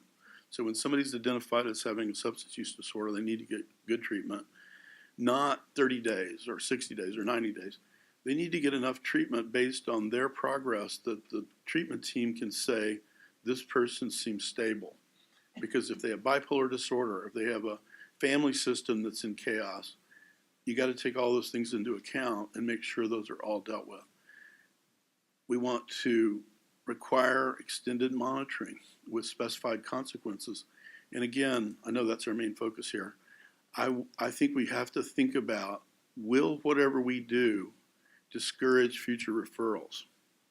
And then, of course, we need to report to the regulatory board any lack of cooperation that could lead to risk. Next. So we got to have competent professional leadership. So whoever's leading the programs needs to understand the process and be adept at doing it. The system needs to be rehabilitative and non-punitive as much as possible. Colleagues are going to be hesitant to refer somebody they know because they don't know for sure what's going on and they don't want to destroy somebody's career. And right now they think that could happen. If we develop a program that's fair and consistent, it will attract people that need to be in it. The Georgia Medical Board, Georgia's only had a PHP for about 4 years, I think, 3 to 4 years. And before they developed one, they asked me to come and consult. I was in the next door state in Alabama. And we compared stats, and we were getting like 3 times more referrals in Alabama than Georgia. And so my message to them was, you need a program. They wondered, why do we need a program? You need a program to increase detection, early detection. And they did get a program, and now they're up to 250, Barry told me, up to 250 licensees being monitored over these few years. So it's just gone way up. Before they were monitoring 38 licensees. Monitoring is complicated. You're getting that message, I hope. You've got to look at the drugs to be monitored, the panels that you're using, the matrices to be tested, and you want to mix those. The frequency is modified based on the matrices. For example, the hair, you wouldn't want to do that every week. It goes back, the window of detection is longer, but it depends on what drugs are detected in hair and how well they're detected and whether the person dyes their hair or swims a lot, because chlorine in pools can oxidize drugs. And so these are all the little clinical things that we have to be concerned about. And that's why it's complicated. It's sort of like managing other chronic diseases. Next. So this is 20 steps that I developed in my role in Alabama that I presented to the medical board. 20 steps to foolproof drug testing. That's a little exaggeration. There's no way to make drug testing foolproof, but I hoped it helped them see that it's complicated, and if it's done right, it can be effective. So you have to, I don't know if I'll need to go through all these, but you have to develop competent collection sites. And that, as Barry Lubin mentioned, that is really tough. And assuring that these collectors are making $20 an hour. And they don't know how important what they do is, even if they've been trained.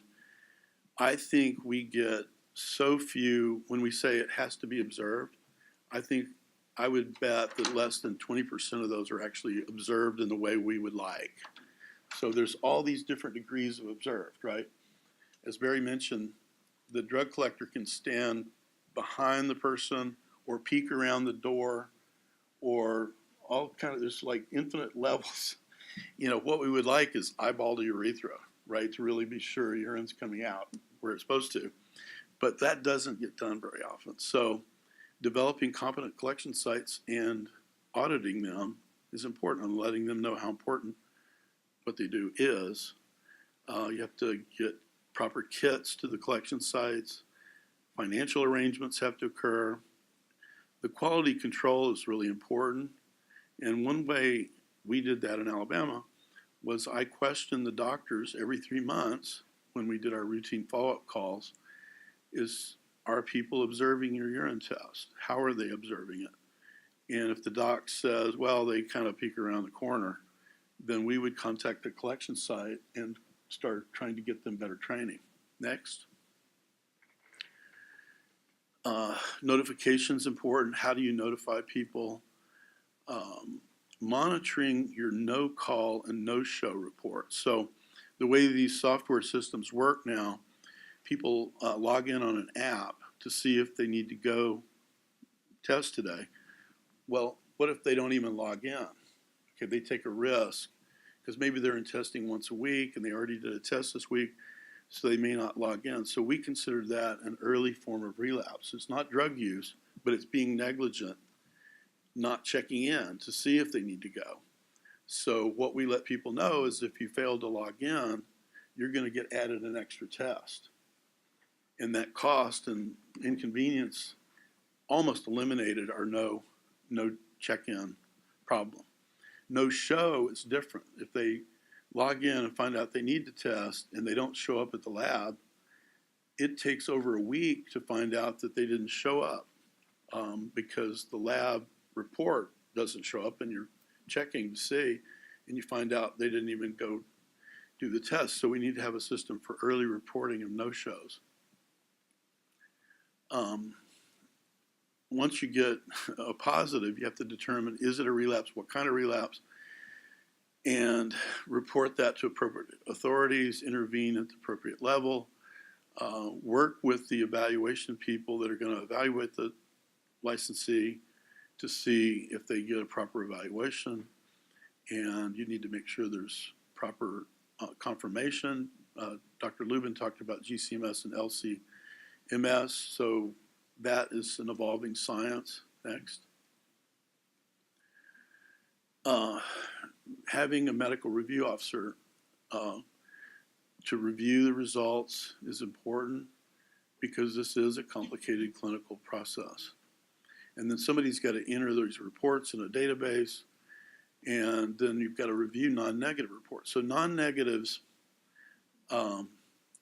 are interesting. So like if the lab report's invalid, what does that mean? You know, if a urine comes back invalid. And so I call the lab and say, can you run it again? Why is it invalid? What did it look like?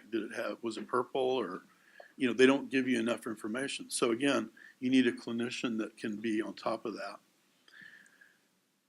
And I think that's the end of what, go to the next slide and see. Do you want to take that up or? I think the next one's, the next slide after this one talks about the changes that we, modifications that we did make. So of course they'll call in daily or check in on a random, so that they have randomly assigned testing. And the randomization is so important. You have to have back-to-back, you have to have some unpredictability, not 2 tests a week, and I know that's what I'm going to be assigned. Certainly we've discussed weekends and holidays and the importance of that, but also the reality of that. That's one of the reasons that this program has got a negative reputation right now is I hear patients talking to each other about it. Like if you sign up for that, you can't go on vacation again for 5 years. You can't go out of the country. So it has that negative connotation. Other programs in the United States and the HIMSS program, they don't prohibit vacations. As a matter of fact, they encourage it. It's healthy to take a vacation. And if you're on a vacation, you're not working. So, but they often do a PET test on return or hair test, depending on how long the vacation was. So again, these things have to be balanced. Mm-hmm. Next slide. So of course, we've talked for many reasons why you would have to have a clinical acumen to determine the test panels and when to increase the frequency, when to decrease the frequency, as would be outlined in a protocol that could then be approved by the board. Next slide.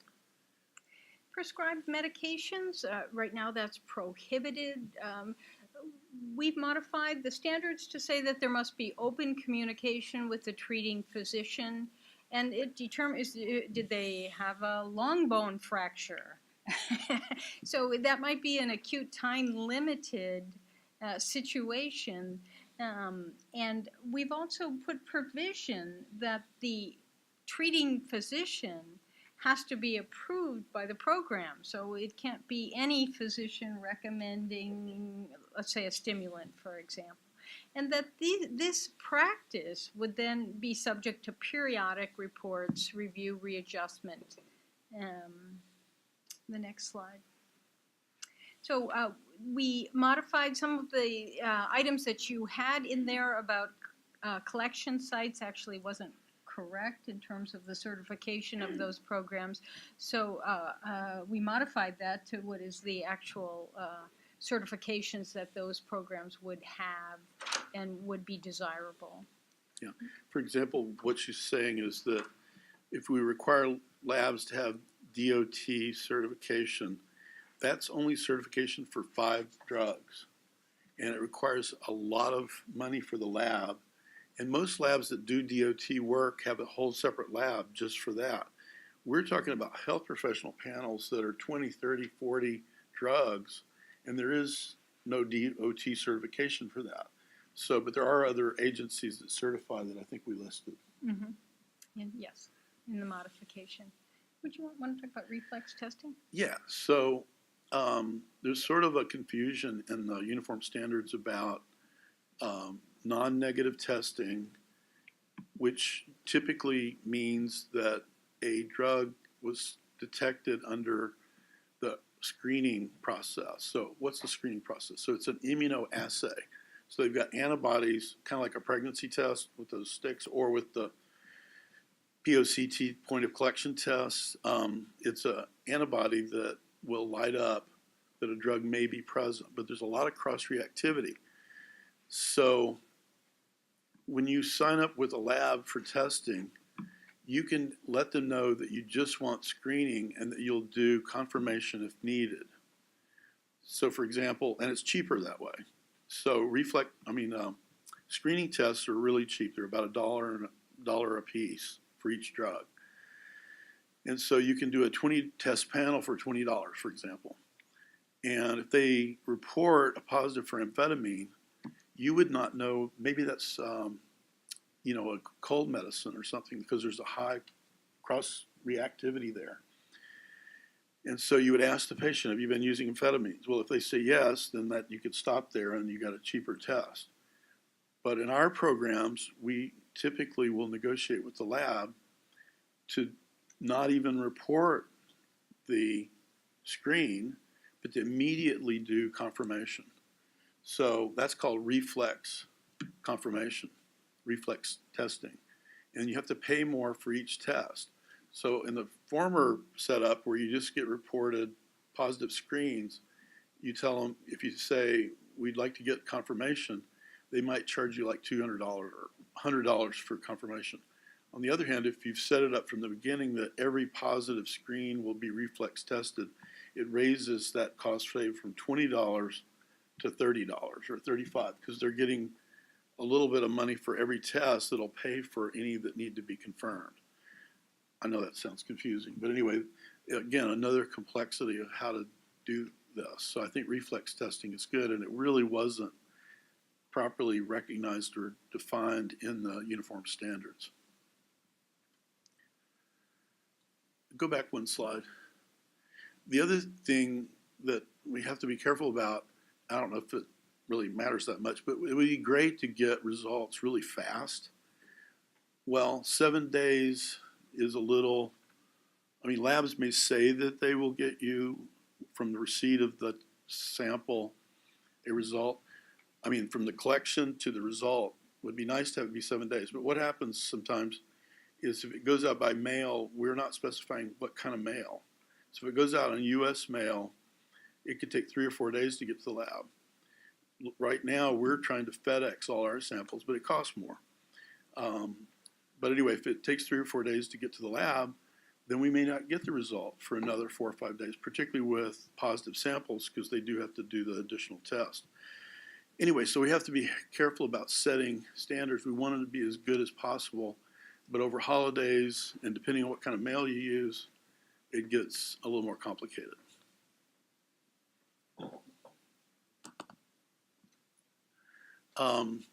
So this whole idea of which matrix to use is important. You know, do we now lately, as Dr. Lubin mentioned, we're using nails. Nails are thicker than hair. The nail, as it comes out from the nail bed, as long as it's in contact with the underlying tissue, it gets thicker and more drug can be deposited if it's in your system. And so it depends on how long your fingernails are, but fingernails do not tend to be affected by chlorine in pools, for example, whereas hair is affected by a lot of, swimming frequently. Or most people that dye, if people dye their hair, that makes the head hair less positive. Fingernails are not as prone to adulteration from, like nail polish doesn't seem to cause a problem. So nails could be better, but that's a new technology. Every matrix has a different window of detection, and it depends, for example, on how long your fingernails are. If they're really short, you may only see a month back. Chest hair has a longer detection time than head hair. Other body hair can be longer. So again, it's complex. So when I get a positive hair test, I want to know, where did the hair come from? So in our regulations, it's really hard to kind of include all that, but those are clinical facts that are important. Now, there is new technology that's being advanced for alcohol. We've talked about it briefly. There's two brands of devices now that you blow into them, and it takes your picture and sends your breath alcohol over the internet to a website, and we use that in our program right now. And so if somebody blew a positive, I would get a text, and I would get it immediately. So if somebody blew positive right now, I would be notified immediately. So that is a fast turnaround, right? That's a drug test in a device. And so you can have them blow in that. So American Airlines decided to go with that for a while. Pilots have a really high, their drug of choice is almost always alcohol. They sometimes get into other drugs, but not very often. So what they were noticing is that people were forgetting to blow and saying, oh, I forgot, or the battery was dead, or something like that.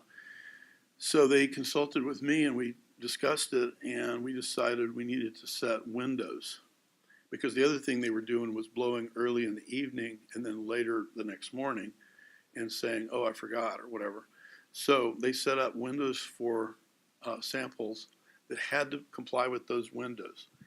And so they had to blow between 9 or 10 in the evening, 6 to 7 in the morning. They had to blow before getting on an airplane and things like that. And if they failed to do it, they needed to have it immediately set up so that the pilot would have to go within 12 to 24 hours and give a urine test.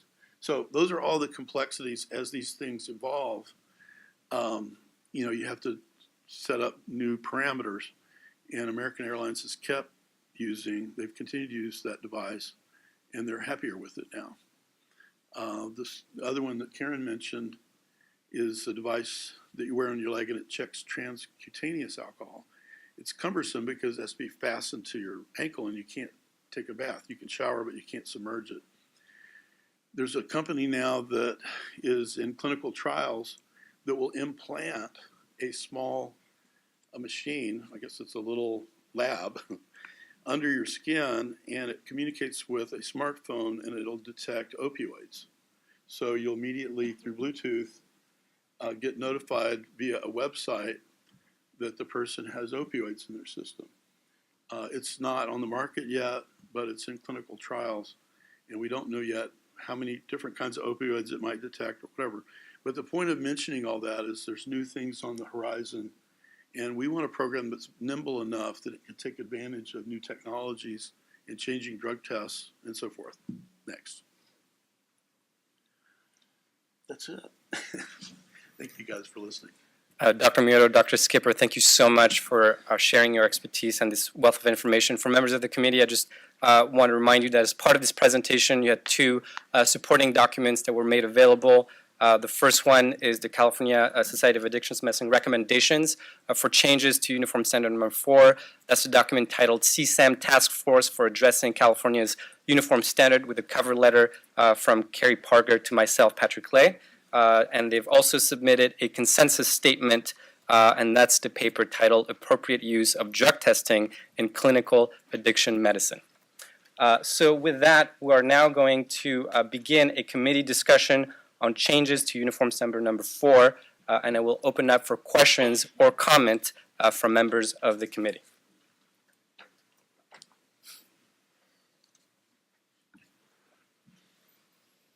Thank you both. I think we'll ask you to retire to your seats, sir. We're going to kind of go into we heard a lot about science, bracelets, and all sorts of stuff. So I think the narrow focus of this next section is really what do we want to do, if anything, about Uniform Standard Number 4.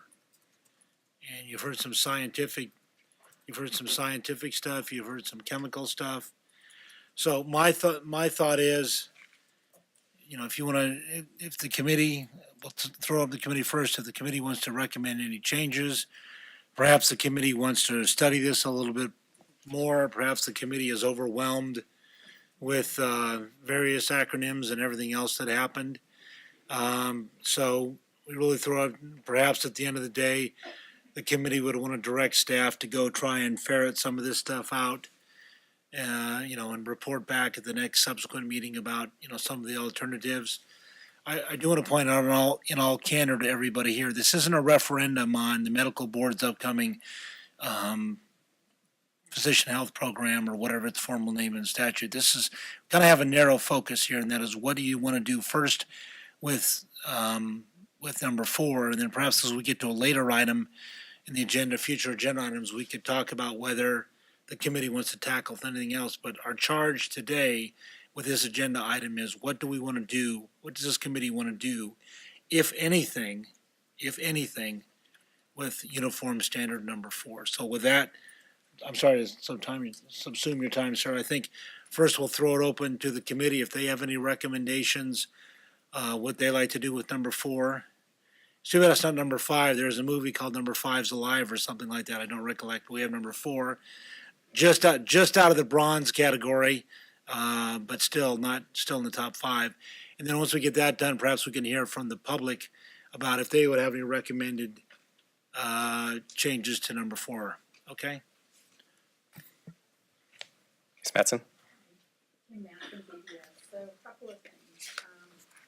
Listening to the previous presentation, I was curious if any research has been done with, or have you contacted any boards and bureaus about what testing vendor they're using, if they're using a testing vendor? Specifically, I know for us, many of the recommendations are in the Society of Addiction Medicine, such as the medical director running the program is part of our vendor that we currently use. So that's one thing. I think that would be interesting to learn, to see if there's a few vendors out there. 2, just from the board's perspective, the very concerns that we have, it's the very strict application of Uniform 4, but not a lot of wiggle room, as I recall. The frequency of testing tends to be problematic. And the probationers often report to us it's the cost and it's the interruption to their work schedules, as well as if they live in a remote area, access to a testing site. That being said, I think given with some of the advances in testing, because when we drafted these back in the dark ages, only urine testing was available, and I think hair was just on the horizon, if not being conducted. So if we're going to rework number 4, it would be probably prudent for us to consider reworking it to allow for current technology as well as any kind of future technology. And those are my 2 cents. And a welcome 2 cents they are.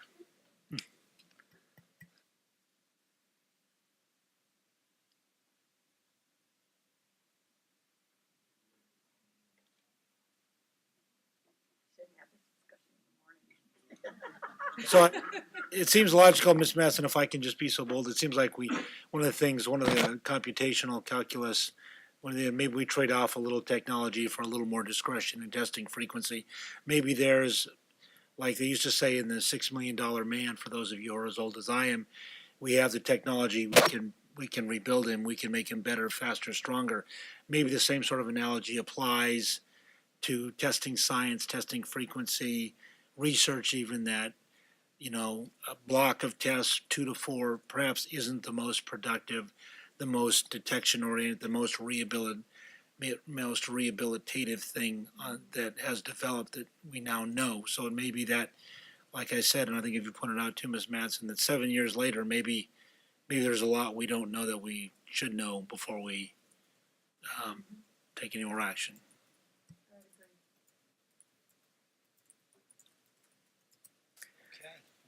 Also want to say that obviously it's been many years since this committee reconvened. It's a lot of information for a first meeting.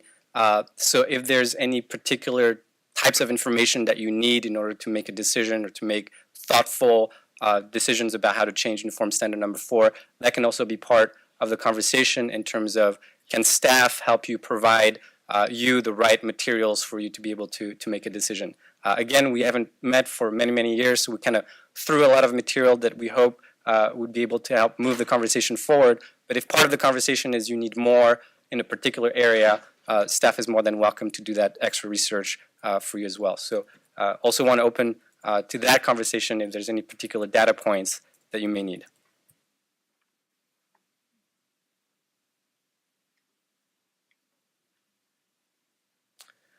So with no more comments from the members of the committee, So I have a question. So, did you want to take the pulse of the committee members if they were leaning toward the changes? I know you asked about additional information, but I guess I'm just curious, does the majority of folks in this room want to change this? And if so, I would suggest everyone kind of weigh in what would be helpful in that decision making. And for those that don't, I think that's an important thing for you all to have for an outcome. very well taken. I think still open to comments from members of the committee. What we can do is also go around the table and get the pulse of folks on this issue. And that's a non-committal pulse. You can just kind of share thoughts. Please go ahead. Does the department have any thoughts or recommendations on this? I mean, I know you convened this all together, but is there a recommendation from the department on, is there a problem with how it's currently drafted? Yeah, I think at this point we really defer to the board's expertise, understanding that you all are at the front line of this issue. But the role of the department, I think, so far is to really facilitate the conversation. And we really rely on your expertise to be able to kind of lean in that conversation and tell us what you're experiencing. So for the polls, from what I took from it was all very good information to be aware of. I think every time you always need to update your policies and procedures, and this is definitely an area that needs to be looked at more frequently than every 8 years. The information that I got makes me want to go back and look at everything again and see if there's different ways we can save money but still get the same kind of frequency in another way at a lower cost. And maybe we can make everybody happier. So I feel like I need a lot more time to look at it. I would lean towards not doing anything until I have more time personally to examine it. And so if I may ask, if you were to re-examine, what would you need in order to, have a thoughtful conversation about this topic? Well, I think I need to go back and look at these different testing methods that were introduced today and see. One of the things I didn't get answered is if the nail in the hair can detect alcohol use for so many past months, why are we doing urine testing at all? I know it's supposed to be the gold standard, but why is it the gold standard compared to these other things that do detect it for 3 months? Because that would be great if we could do once every 3 months. Maybe. I know there's other caveats in that. And there's definitely the wording of the whole last thing. I mean, I would love to revamp that, but I don't want to get into another year-long back and forth to get everyone happy on the wording. The tolling that was brought up, I think, is a good point. I think vacations, when you go on vacation, you should be able to just make it understood that they're going to be tested tested as soon as they're back. I think that's a good point.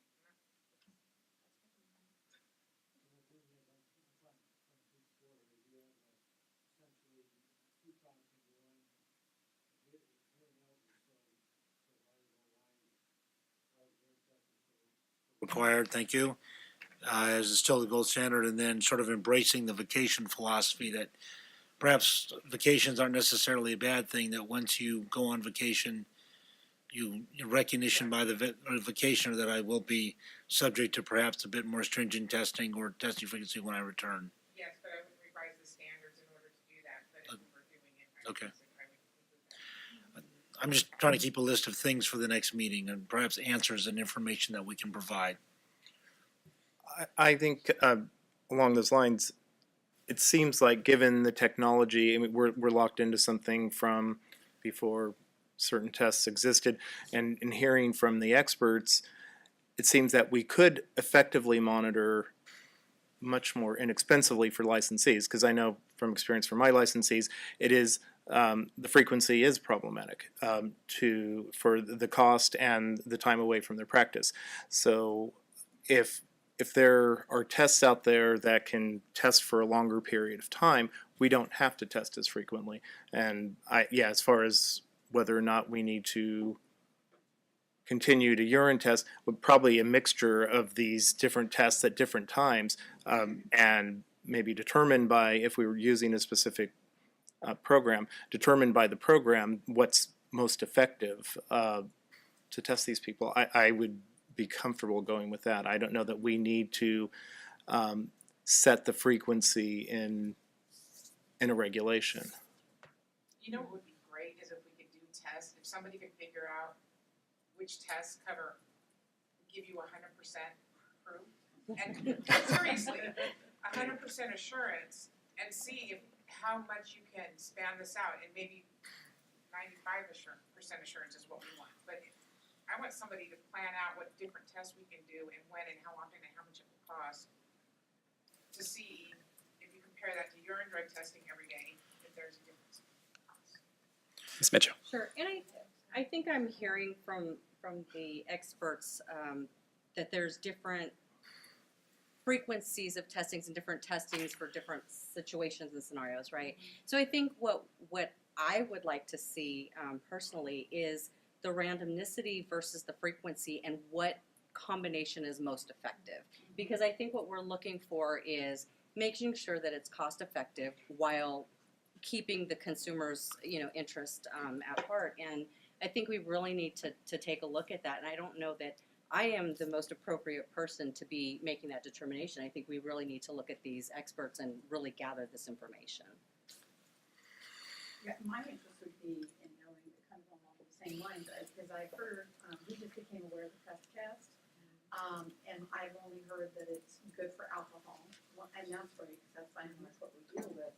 But, it's at the same, I heard about toenails and fingernails today, and I didn't know about that. Is that the same? So, I mean, it would be interesting to see what each test the results you can get back from that. And then I think my thought would be to mix, a combo of those tests. Instead of going once a week, maybe I'm doing something once a month, and then the next month it's a couple of times, just depending on the results. Right. Yeah. Yeah, the randomness, I think, is more important than frequency. Yeah.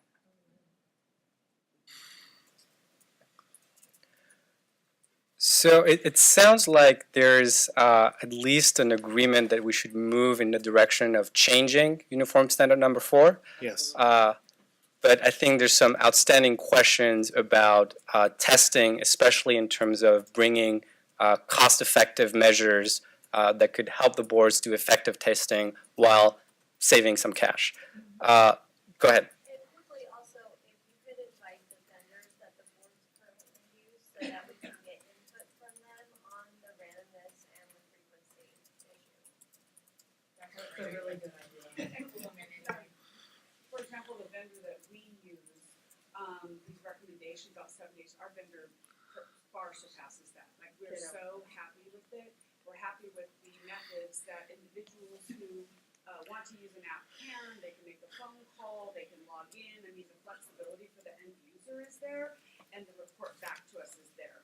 And also for our vacation requests, which doesn't absolve them of the testing or the requirement that they provide daily contact, a very small minority in a rural area where they might not. But we're in large part, we're pleased with the options available to the users rather than just saying, yeah, go back to Boston for 3 weeks and we hope we'll get a negative test when you get back. I mean, that's just not ideal. And while I understand participant convenience and cost is an issue, I just go back with consumer protection. And so while we do want to have consideration of that, the consumer protection element has to come first.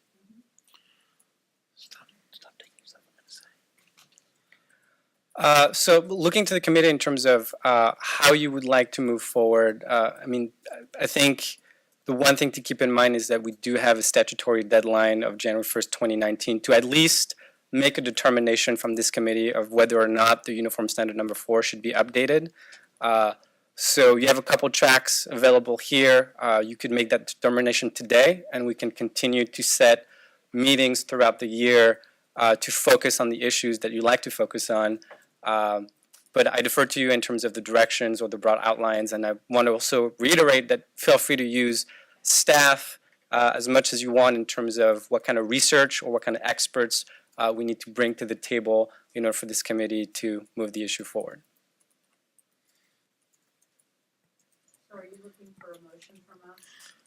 I don't think we need at this point in time, what I'm looking for is if the general consensus is to defer this item, bring it back to the next meeting with this barrage of information, or I don't know if we're done yet. You can direct staff to do that without a motion. So there's that. I would be remiss if I didn't point out that Ms. Martin is exactly right, and we've heard about cost savings and benefits to the licensee participant. I think overarching goal, though, is we're still charged with consumer protection.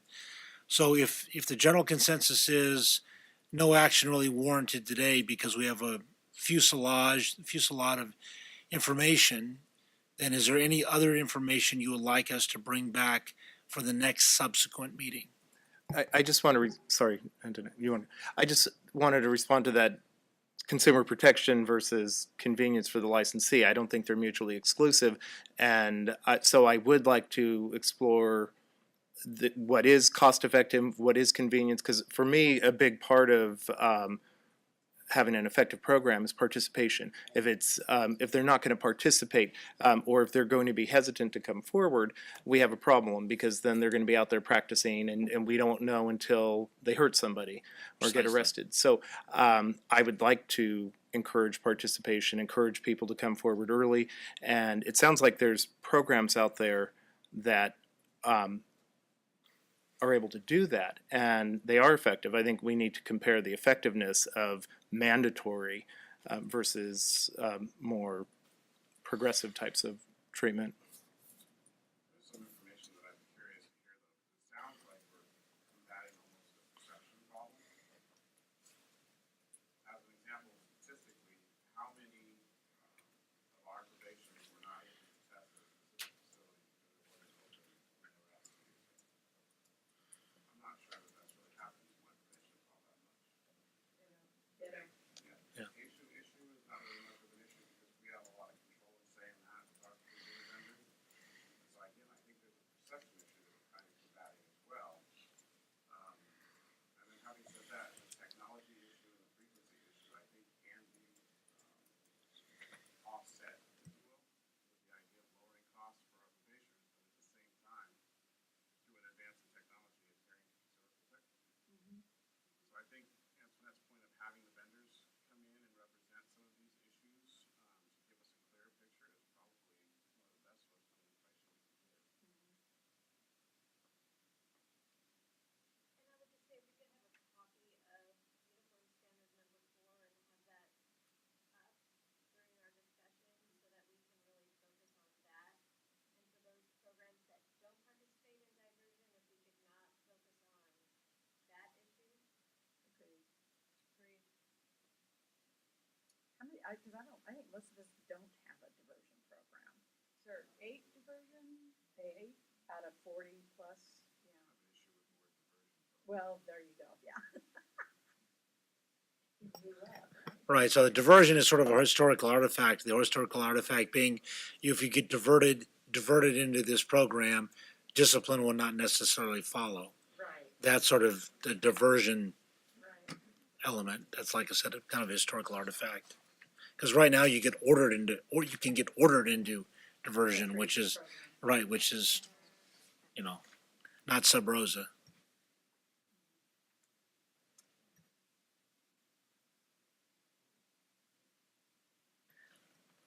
Any other comments from the committee?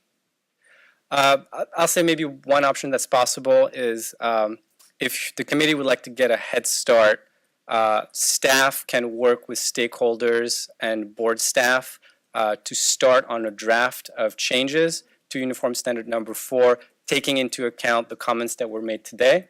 And at the next meeting, we can both plug in some new presentations based on the content that you'd like to see and concurrently look at a draft to see if it lines up. And I think that could help save some time in terms of moving quicker on this. I'm just wondering if maybe alternatively that we could have the information collected and presented to us, because I think based on that, you're gonna either have, oh no, this is fine versus, oh my gosh, this is great, let's look at revising it, but I almost feel like, I mean, unless I missed it, there's a consensus, everyone wants to change it. I mean, absent that, I feel like we're kind of all saying we need more information. I would agree.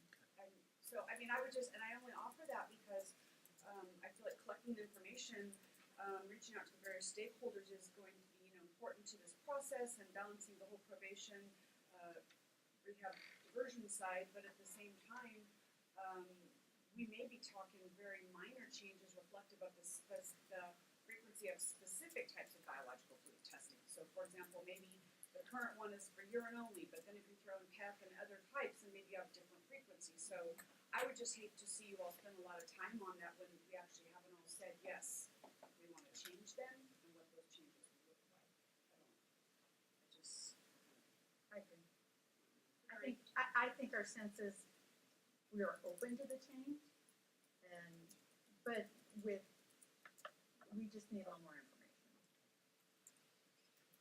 One of the other factors that might come back from the vendors is some of the new methodology we heard about today, some of us are already utilizing. So, PEP and nails and hair are part of our daily lives, while some of the other programs, it sounds like it's new. So that might give us an idea of what's consistent amongst the boards to start from as far as the platform. So possible materials for the next meeting is kind of an overview or an assessment of what technology or type of tests are currently used across the boards. Right. And probably inviting the different vendors. Yes. Mm-hmm. I'm sure you can get the medical director from each of the vendors out here. And it sounds like one of the concerns that was brought up overwhelmingly today in the testimony was that minimum number for the frequency. That really seems to be the biggest issue with the kind of new technologies and new screenings that some of us are already using. Maybe that 52 number or 36 number needs to be revisited.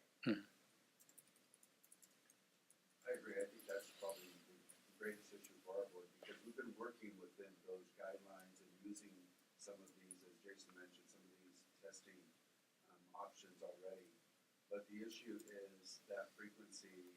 I know when we talked about this years ago, it was presented that it may not be necessary to test someone 104 times a year, that it was just as effective to use a lower number, but for whatever reason, that was pushed forward. So I think that's probably, I think for me, I know for our board, we want to really see what are the options, what can we do? And I think it's been presented, but we have to see where we go from what's been presented to what would be something that we could use as a board. So for us, I think it's really the frequency of testing. The other methodology I'm curious about amongst all the programs is which of the three burdens of proof did they choose? If it was the clinical diagnostic evaluation, or the burdens on the board, or burdens on the applicant to defend, kind of help us make a decision too. Because one of the other numbers that I'm curious about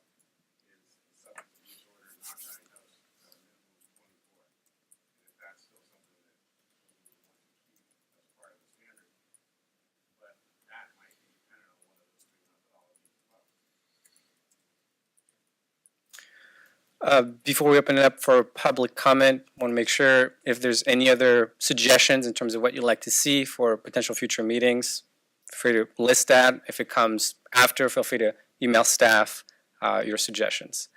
Any other comments from members of the committee? If not, we'll now open it up for public comment. Dr. Lubin?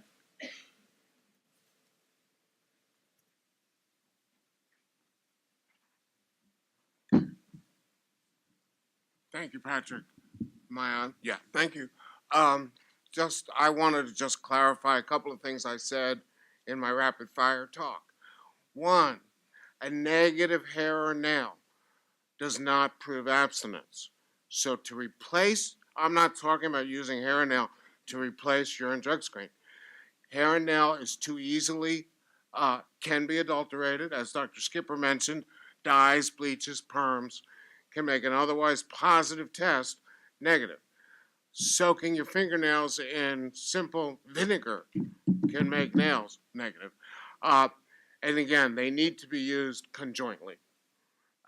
One is not going to replace the other. However, as I hear your concerns about cost, which I think is a real concern, one of the things I did mention in passing, which I'd like to reiterate, is from my perspective, one of the ways to decrease participants' cost is to vary the panels depending on the clinical. Okay? To have a big panel is very wonderful. And in a perfect world, everybody could be tested for everything every time. But it's not a perfect world because of the financial limitations.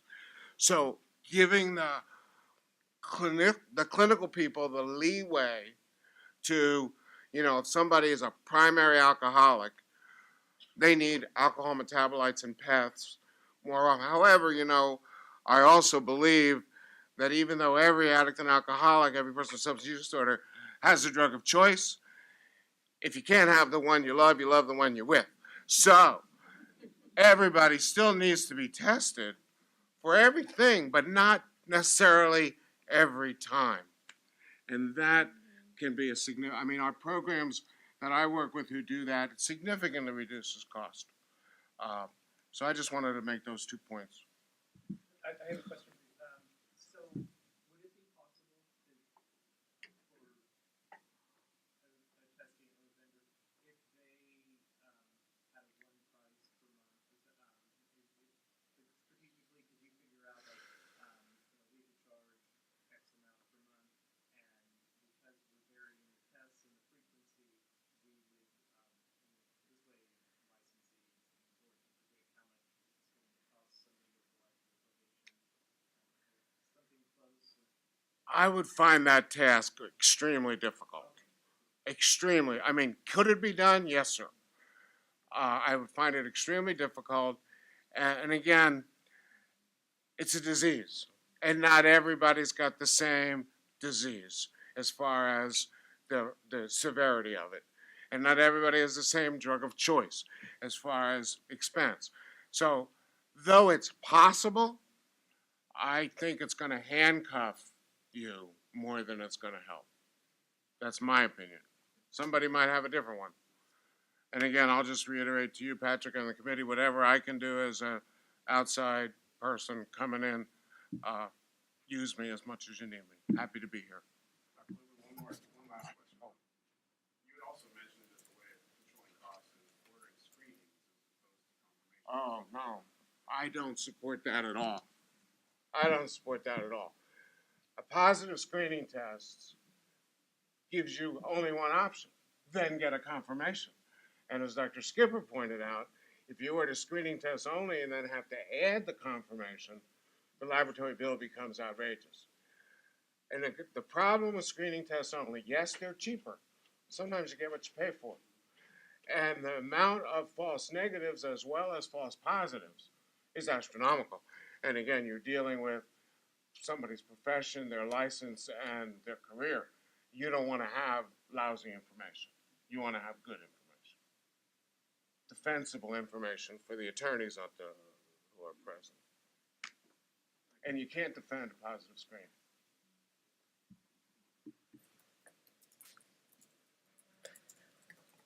So, everybody, this would be the time don't think we're gonna take any action now, but if a member of the public wanted to come up, kind of say, don't go changing standard 4, change standard 4, change standard 4 with technology, change standard 4 if you wear a bracelet, or whatever other stuff. So how many people would like to speak on changing number 4, not changing number 4? One, what was that, 3? Yep. 3. Okay, why don't we go 5 minutes apiece for the 3 of the people that would like to speak. So come on down, like they say on Let's Make a Deal. This is on the narrow subject of whether to change number 4 or not. Committee, this is Carrie Parker, California Society of Addiction Medicine.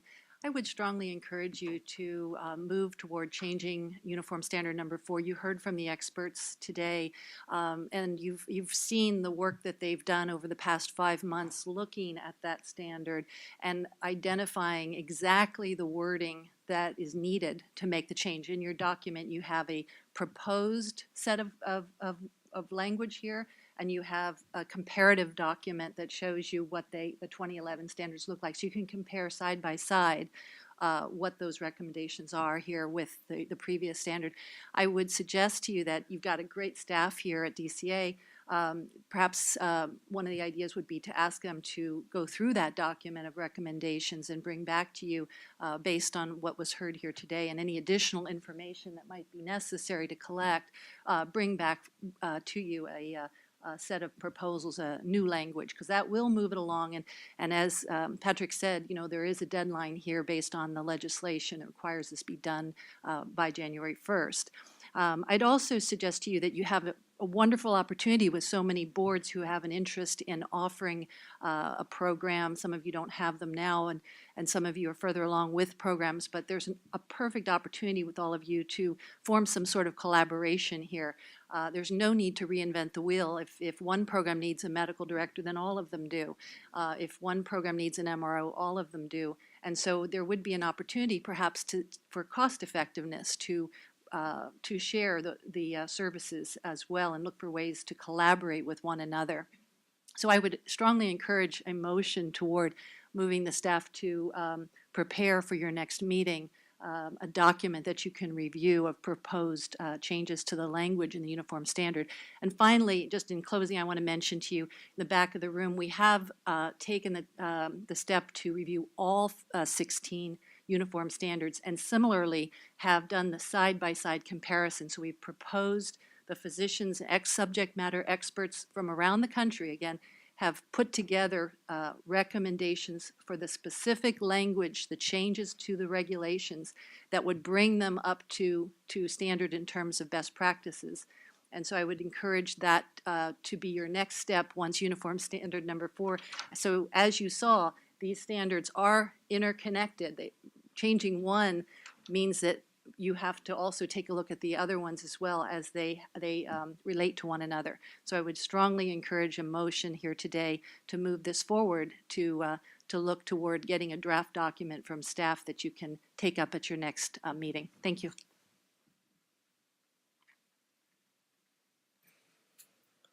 Any other public comment?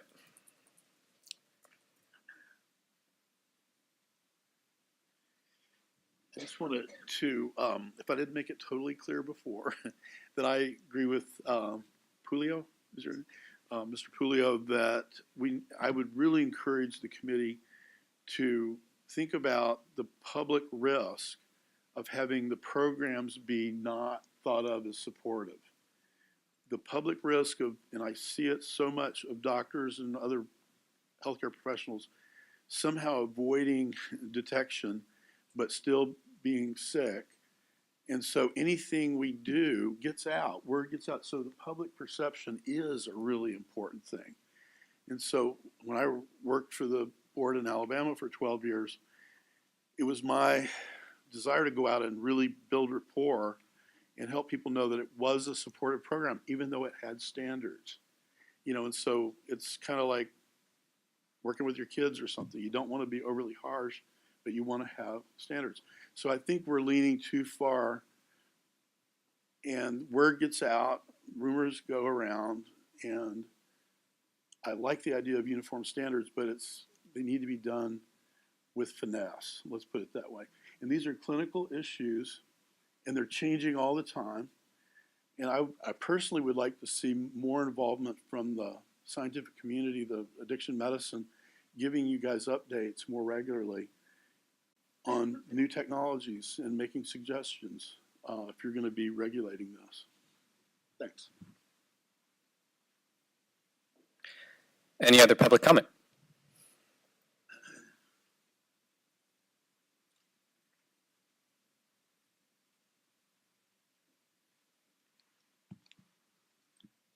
Thank you. Good afternoon again. Julie D'Angelo Felmuth from the Center for Public Interest Law. I want to apologize that my back is to some of you. I didn't set this up. I apologize. And I've got notes all over the place. Preliminarily, I just want to tell you all that CSAM's recommendations were not made publicly available to us, to the public, prior to this meeting. I didn't get them till about an hour ago. And I didn't get one of the PowerPoints that they used. Actually, I didn't get either of the PowerPoints that they used. They're just not there. So, and I would ask the department to post online all of the PowerPoints used by all of the presenters today, because they weren't online, as far as I know, as of this morning. And so for all of us to evaluate what's been said here today, we need more than just a flash on the screen, sitting back there with 63-year-old eyes. I want to make a couple of comments. First of all, I want to assure all of you that the original uniform standards were developed with clinical input. Dr. Eleanor McCants-Katz, who is a psychiatrist and addiction medicine specialist at UCSF, she was a member of this committee back in 2009, 10, 11, when we went through the first go-around. In addition, this committee heard expert testimony from Dr. Tom Horvath, who runs Practical Recovery in La Jolla, and from other experts in addiction medicine, including representatives of CSAM, the California Medical Association, California Psychiatric Association. So that was taken into account back then. Secondly, I don't believe that you should be changing these standards in any significant way in the absence of both science and data. And with all due respect, you have little or no data, because I have seen no compliance with the data collection requirements in either Uniform Standard 4 or in Uniform Standard number 16, which requires each Healing Arts Board to submit an annual report to the department and to the legislature containing numerous data points. The uniform standards were finalized in April of 2011, such that each board should have filed at least 5 or 6 annual reports by now, but I haven't seen any. And this is not an issue that I'm not interested in. I haven't seen any, and neither have the legislative staff with whom I have consulted. We have a little bit of data today from Ms. Nunez's board, but as she said, it's a very small population, very little bit of data. And I don't agree that you get to wait until the legislature requests this information. Uniform Standard 16 clearly requires each board, each healthcare board, to submit this data to both the department and the legislature. And I don't think you should be tinkering with the uniform standards in the absence of data that the uniform standards require you to collect. A couple of other points. Let's recall who you are. You are the state of California. You have granted a privilege to an individual, a privilege which can and should be revoked or restricted if a licensee is not capable of safe and competent practice. The agencies you staff are charged with protecting the public as their highest priority. When public protection is inconsistent with some other interests sought to be promoted, public protection is paramount. The law cannot be more clear. And let's recall who you are dealing with. Sometimes this can get a little iffy when we talk about participants. Licensees who participate in a diversion program or who are on probation due to serious substance abuse issues are not social drinkers or recreational users.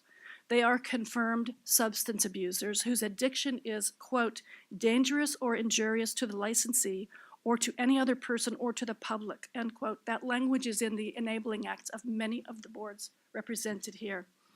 They have either admitted to or been found to have seriously abused drugs or alcohol. Dr. Lubin, a couple of times today, has used a very, very important word, and that word is abstinence. You have required them these people, and they have agreed or been ordered to abstain completely from all use of alcohol or unapproved drugs. And they have agreed to have their behavior monitored for relapse or pre-relapse behavior. The only way for you to responsibly measure compliance with such an agreement or order is to require sometimes intrusively frequent drug testing, particularly for licensees who are permitted to work. From the perspective of the state of California and its occupational licensing agencies, the primary issue should be use or non-use. And that can only be measured via frequent drug testing. Non-use will be confirmed, use can be proven. In other words, your chosen drug testing frequency should test the licensee for abstinence, because that is what you have required and that is what he or she has agreed to. I'll repeat what Dr. Lubin said, and I hope I'm paraphrasing him correctly. He said hair and nail testing never proves abstinence. The urine testing is the gold standard. Licensees who are in their first year or two of recovery and who are permitted to practice must be tested for abstinence. According to Dr. Lubin, that deters noncompliance and encourages recovery, which is what we all want. Random drug testing once or twice a month does not test for abstinence. It hopes unreliably to detect relapse. There is a difference. Random drug testing once or twice a month will not detect any and all banned uses, and it will not measure compliance with the contract, which is the reason for the program or the probation. In short, now, I'm not unsympathetic, we're not unsympathetic to the cost issue, and it may be that the costs can be minimized in the ways suggested by Dr. Lubin, but I believe that frequency standard is flexible, and it has stood the test of time. Standard number 4, and I'm interested to hear Ms. Horrick say that she didn't even have standard number 4. If you have your handy-dandy copy of the uniform standards. About 30 more seconds, Ms. Feldman. Thanks. Standard number 4 already says on page 10, a board may use other testing methods in place of or to supplement biological fluid testing if the alternate testing method is appropriate. So the flexibility is already built in. In fact, the medical board has required some licensees to use something called SoberLink, which is the technology described by Dr. Skipper that has a breathalyzer. It takes a photograph of the licensee, and it can be used several times a day to determine alcohol intake. So I believe that the standard has stood the test of time. I don't object to looking into changes to the standard, but there's a lot of flexibility built into it. Thank you very much for your attention, for letting me speak today. Thank you, Mr. Hepler. So we'll close out public comment. I'll go back to the committee in terms of providing direction. It sounds like staff will be able to go back at all the suggestions that were provided today, and we can put together a solid agenda for the next meeting, taking into account your recommended topics or your requested topics. Ms. Nunez? I know this is a long shot, but I'd really like to throw out a motion. Given all this testimony, you answered a lot of my questions, and I would like to move that we do not make any changes to uniform standard number 4.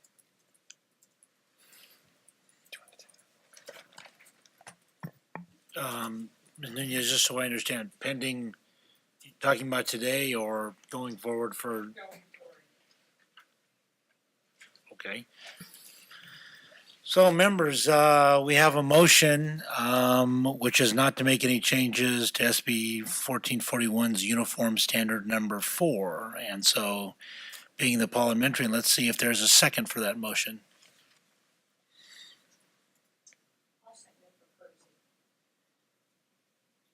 Okay. The motion have been duly seconded. Is there any committee discussion or debate? It seems like we don't have enough information and data to change it. We also don't have enough to determine that we don't need to change it. So we probably need to. So That's what I'm saying is I don't think we have enough information to make a definitive answer that we don't need to change it.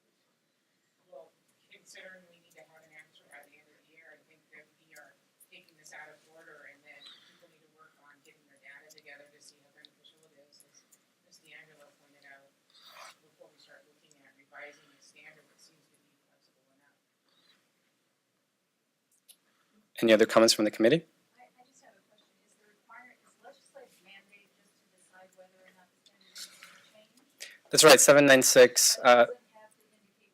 Right. It's just whether or not the committee is determining changes need to be made or not. So you could make a determination and.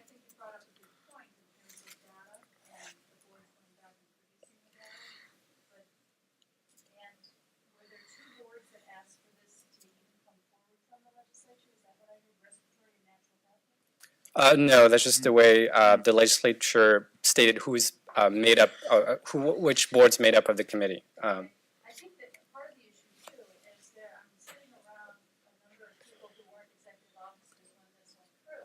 I mean, we've been implementing something that we didn't have necessarily the luxury of knowing what all the discussions were, and I heard a lot of stories of how that went down and how difficult it was to come to a consensus and reach the point we're at now.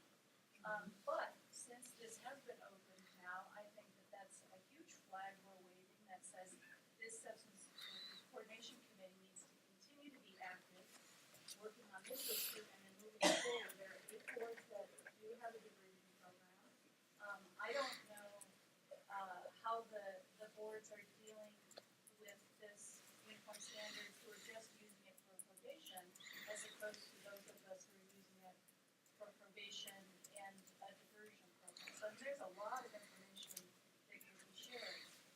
The question we're looking at is strictly related to number 4, but what I'm hearing from the stakeholders in the audience is like when you make a change in statute, rarely does somebody make the effort to go to see where else that particular issue is dealt with, and so you've got your statutes that are all screwed up because they don't mesh anymore.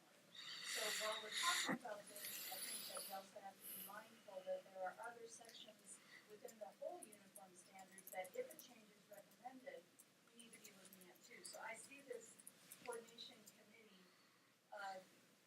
actually being active. Ms. Mattson? Karen's point, I agree. I sat on the original committee and heard all the discussions and agreed with Stephanie as we were moving forward to figure out the numbers of how many times we're going to test versus not. But what's the rush to have a decision today? We don't have to have a response sent to the legislature until January. And the response is either, yes, we need to make some changes, or no, we don't. And so I'm feeling personally very rushed on this decision, and I would like to have time to come back and evaluate a little more thoroughly. I mean, the decision may be the same, we're not gonna change anything, but I need to speak with my board members about it. I think if we're going to make a change, or we're not gonna make a change, it needs to be very thoughtful in terms of what it is we're gonna do or not do. And just meeting once today, I don't know that is the most thoughtful approach. Absolutely, and I don't think we're trying to rush any members of the committee to make any snap judgment decisions today. But I think one of the paths that we're offering is to reconvene at a later time and bring together. Right. So I believe we need public comment on. All right, the so motion. we exhausted committee discussion debate about the motion that was made and seconded not to change standard number 4.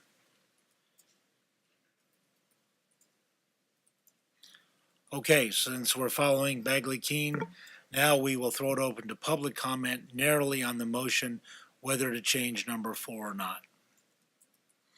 Right now, there's a motion and a second that no changes to standard 4 be made. If you have public comment, come on up. This is, like I said, on the motion itself. Hi, my name is Dr. Carol Stanford, and I was a part of the original committee, subcommittee, and all that was involved. And I just really applaud you all for doing what you're doing today, because as you know, technology changes, things change, and we have to move with it. So, and as being a manager and have worked for the Board of Registered Nursing for 22 years in enforcement, diversion, probation, and all of the above, I realize that as leaders and as the managers, we're limited in knowledge and what we can do. So we do have to lean to the experts, right? We really do. And we do have to be fair, and we do have to be protecting the public by opening up the door for people to come in to get the help they need. So I'm here with you, and I wanted to just say you're doing a wonderful job. Do what you have to do. It's hard work, but it's good work. And I really believe you need to make the change that needs to be changed for what's going on right now, because there is technology now that we did not have when we originally did some of these changes. So I just wanted to make sure I put my little 2 cents in, and I just want to applaud you all for the hard work that you have to do in doing this today. Okay. Thank you. Any more public comment narrowly on the motion? So before we take a vote on the one more public comment. Oh. Chivalry and Sounds good. So before we take a vote on the motion, I just want to clarify. So currently we have on the table a motion to not make any changes to Uniform Standard Number 4. So wanted to clarify that if the motion passes, there won't be any need for this committee to meet again, correct? That'd be kind of the way I see it, because if you're not going to change it in the face of any subsequent information. Okay. So we have a motion on the table, not making any changes to. Hang on a second, I think we have some latent public comment right there. Sorry, I'm Ann Zotiger with the Board of Pharmacy, and our executive officer was not able to stay because she's at the Capitol. So I would just like the committee to consider that there are some executive officers that are unable to participate today, and if possible, consideration to defer a vote on the motion until all of those that wish to engage in the process are able to do so.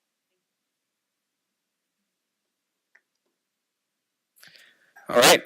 So we have a motion on the floor that was seconded. The motion being that this committee will not make any changes to Uniform Standard Number 4. We've gone through committee comments and public comment. Ms. Bui, please take a vote roll call. So this would be those present and voting. Benjamin Badea? Kim Mattson? No. Robert Paleo? No. Karen Fisher? Anthony Lem? Kim Kirkmeyer? Rebecca Mitchell? Heather Martin?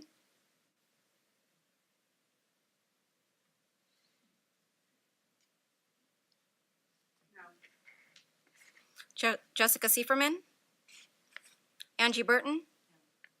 Virginia Harold? Jason Kaiser? Lynn Forsyth? Brian Naslin? Antoinette Sorick? Joseph Morris? Stephanie Nunez? Yes. Paul Sanchez? Ethan Mathis? Elaine Yamaguchi? Michelle Wong? Motion does not pass.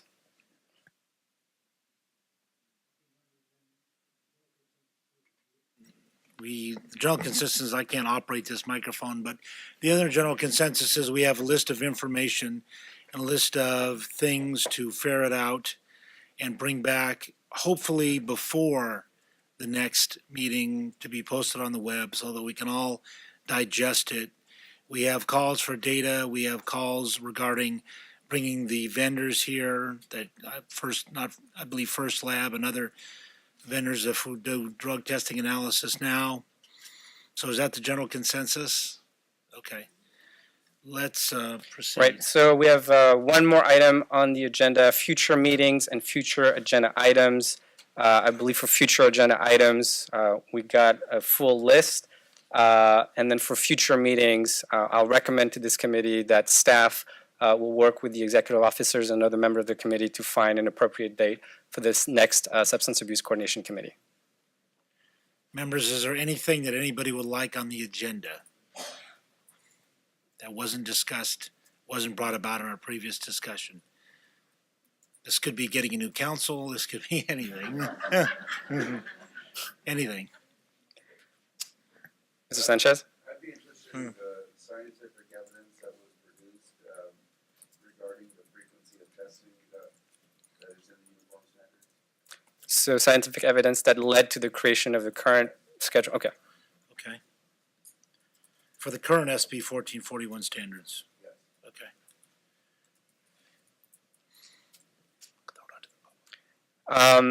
If there are no other comments from the committee, any public comment on either future meetings or future agenda items?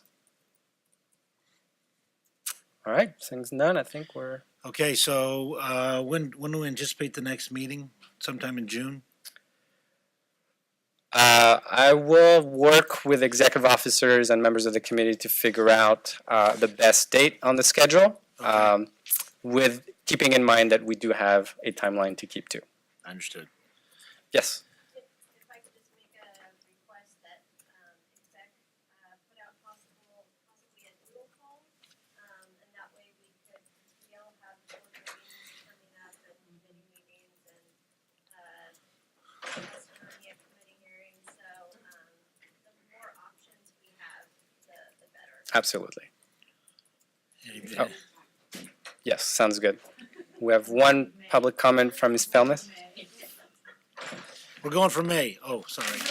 I'm sorry, Julie D'Angelo, Falmouth. I spoke to Mr. Lay about this on Friday. If at all possible, could you webcast the next meeting or have it, do what the medical board does, allow people to call in remotely with comments? There's a great deal of public interest in this issue. Thank you. Thank you, Ms. Felmuth. Is there any further business to come before the committee? If none, I think we're ready to adjourn. And we are adjourning this meeting at 2:52. Thank you so much for coming.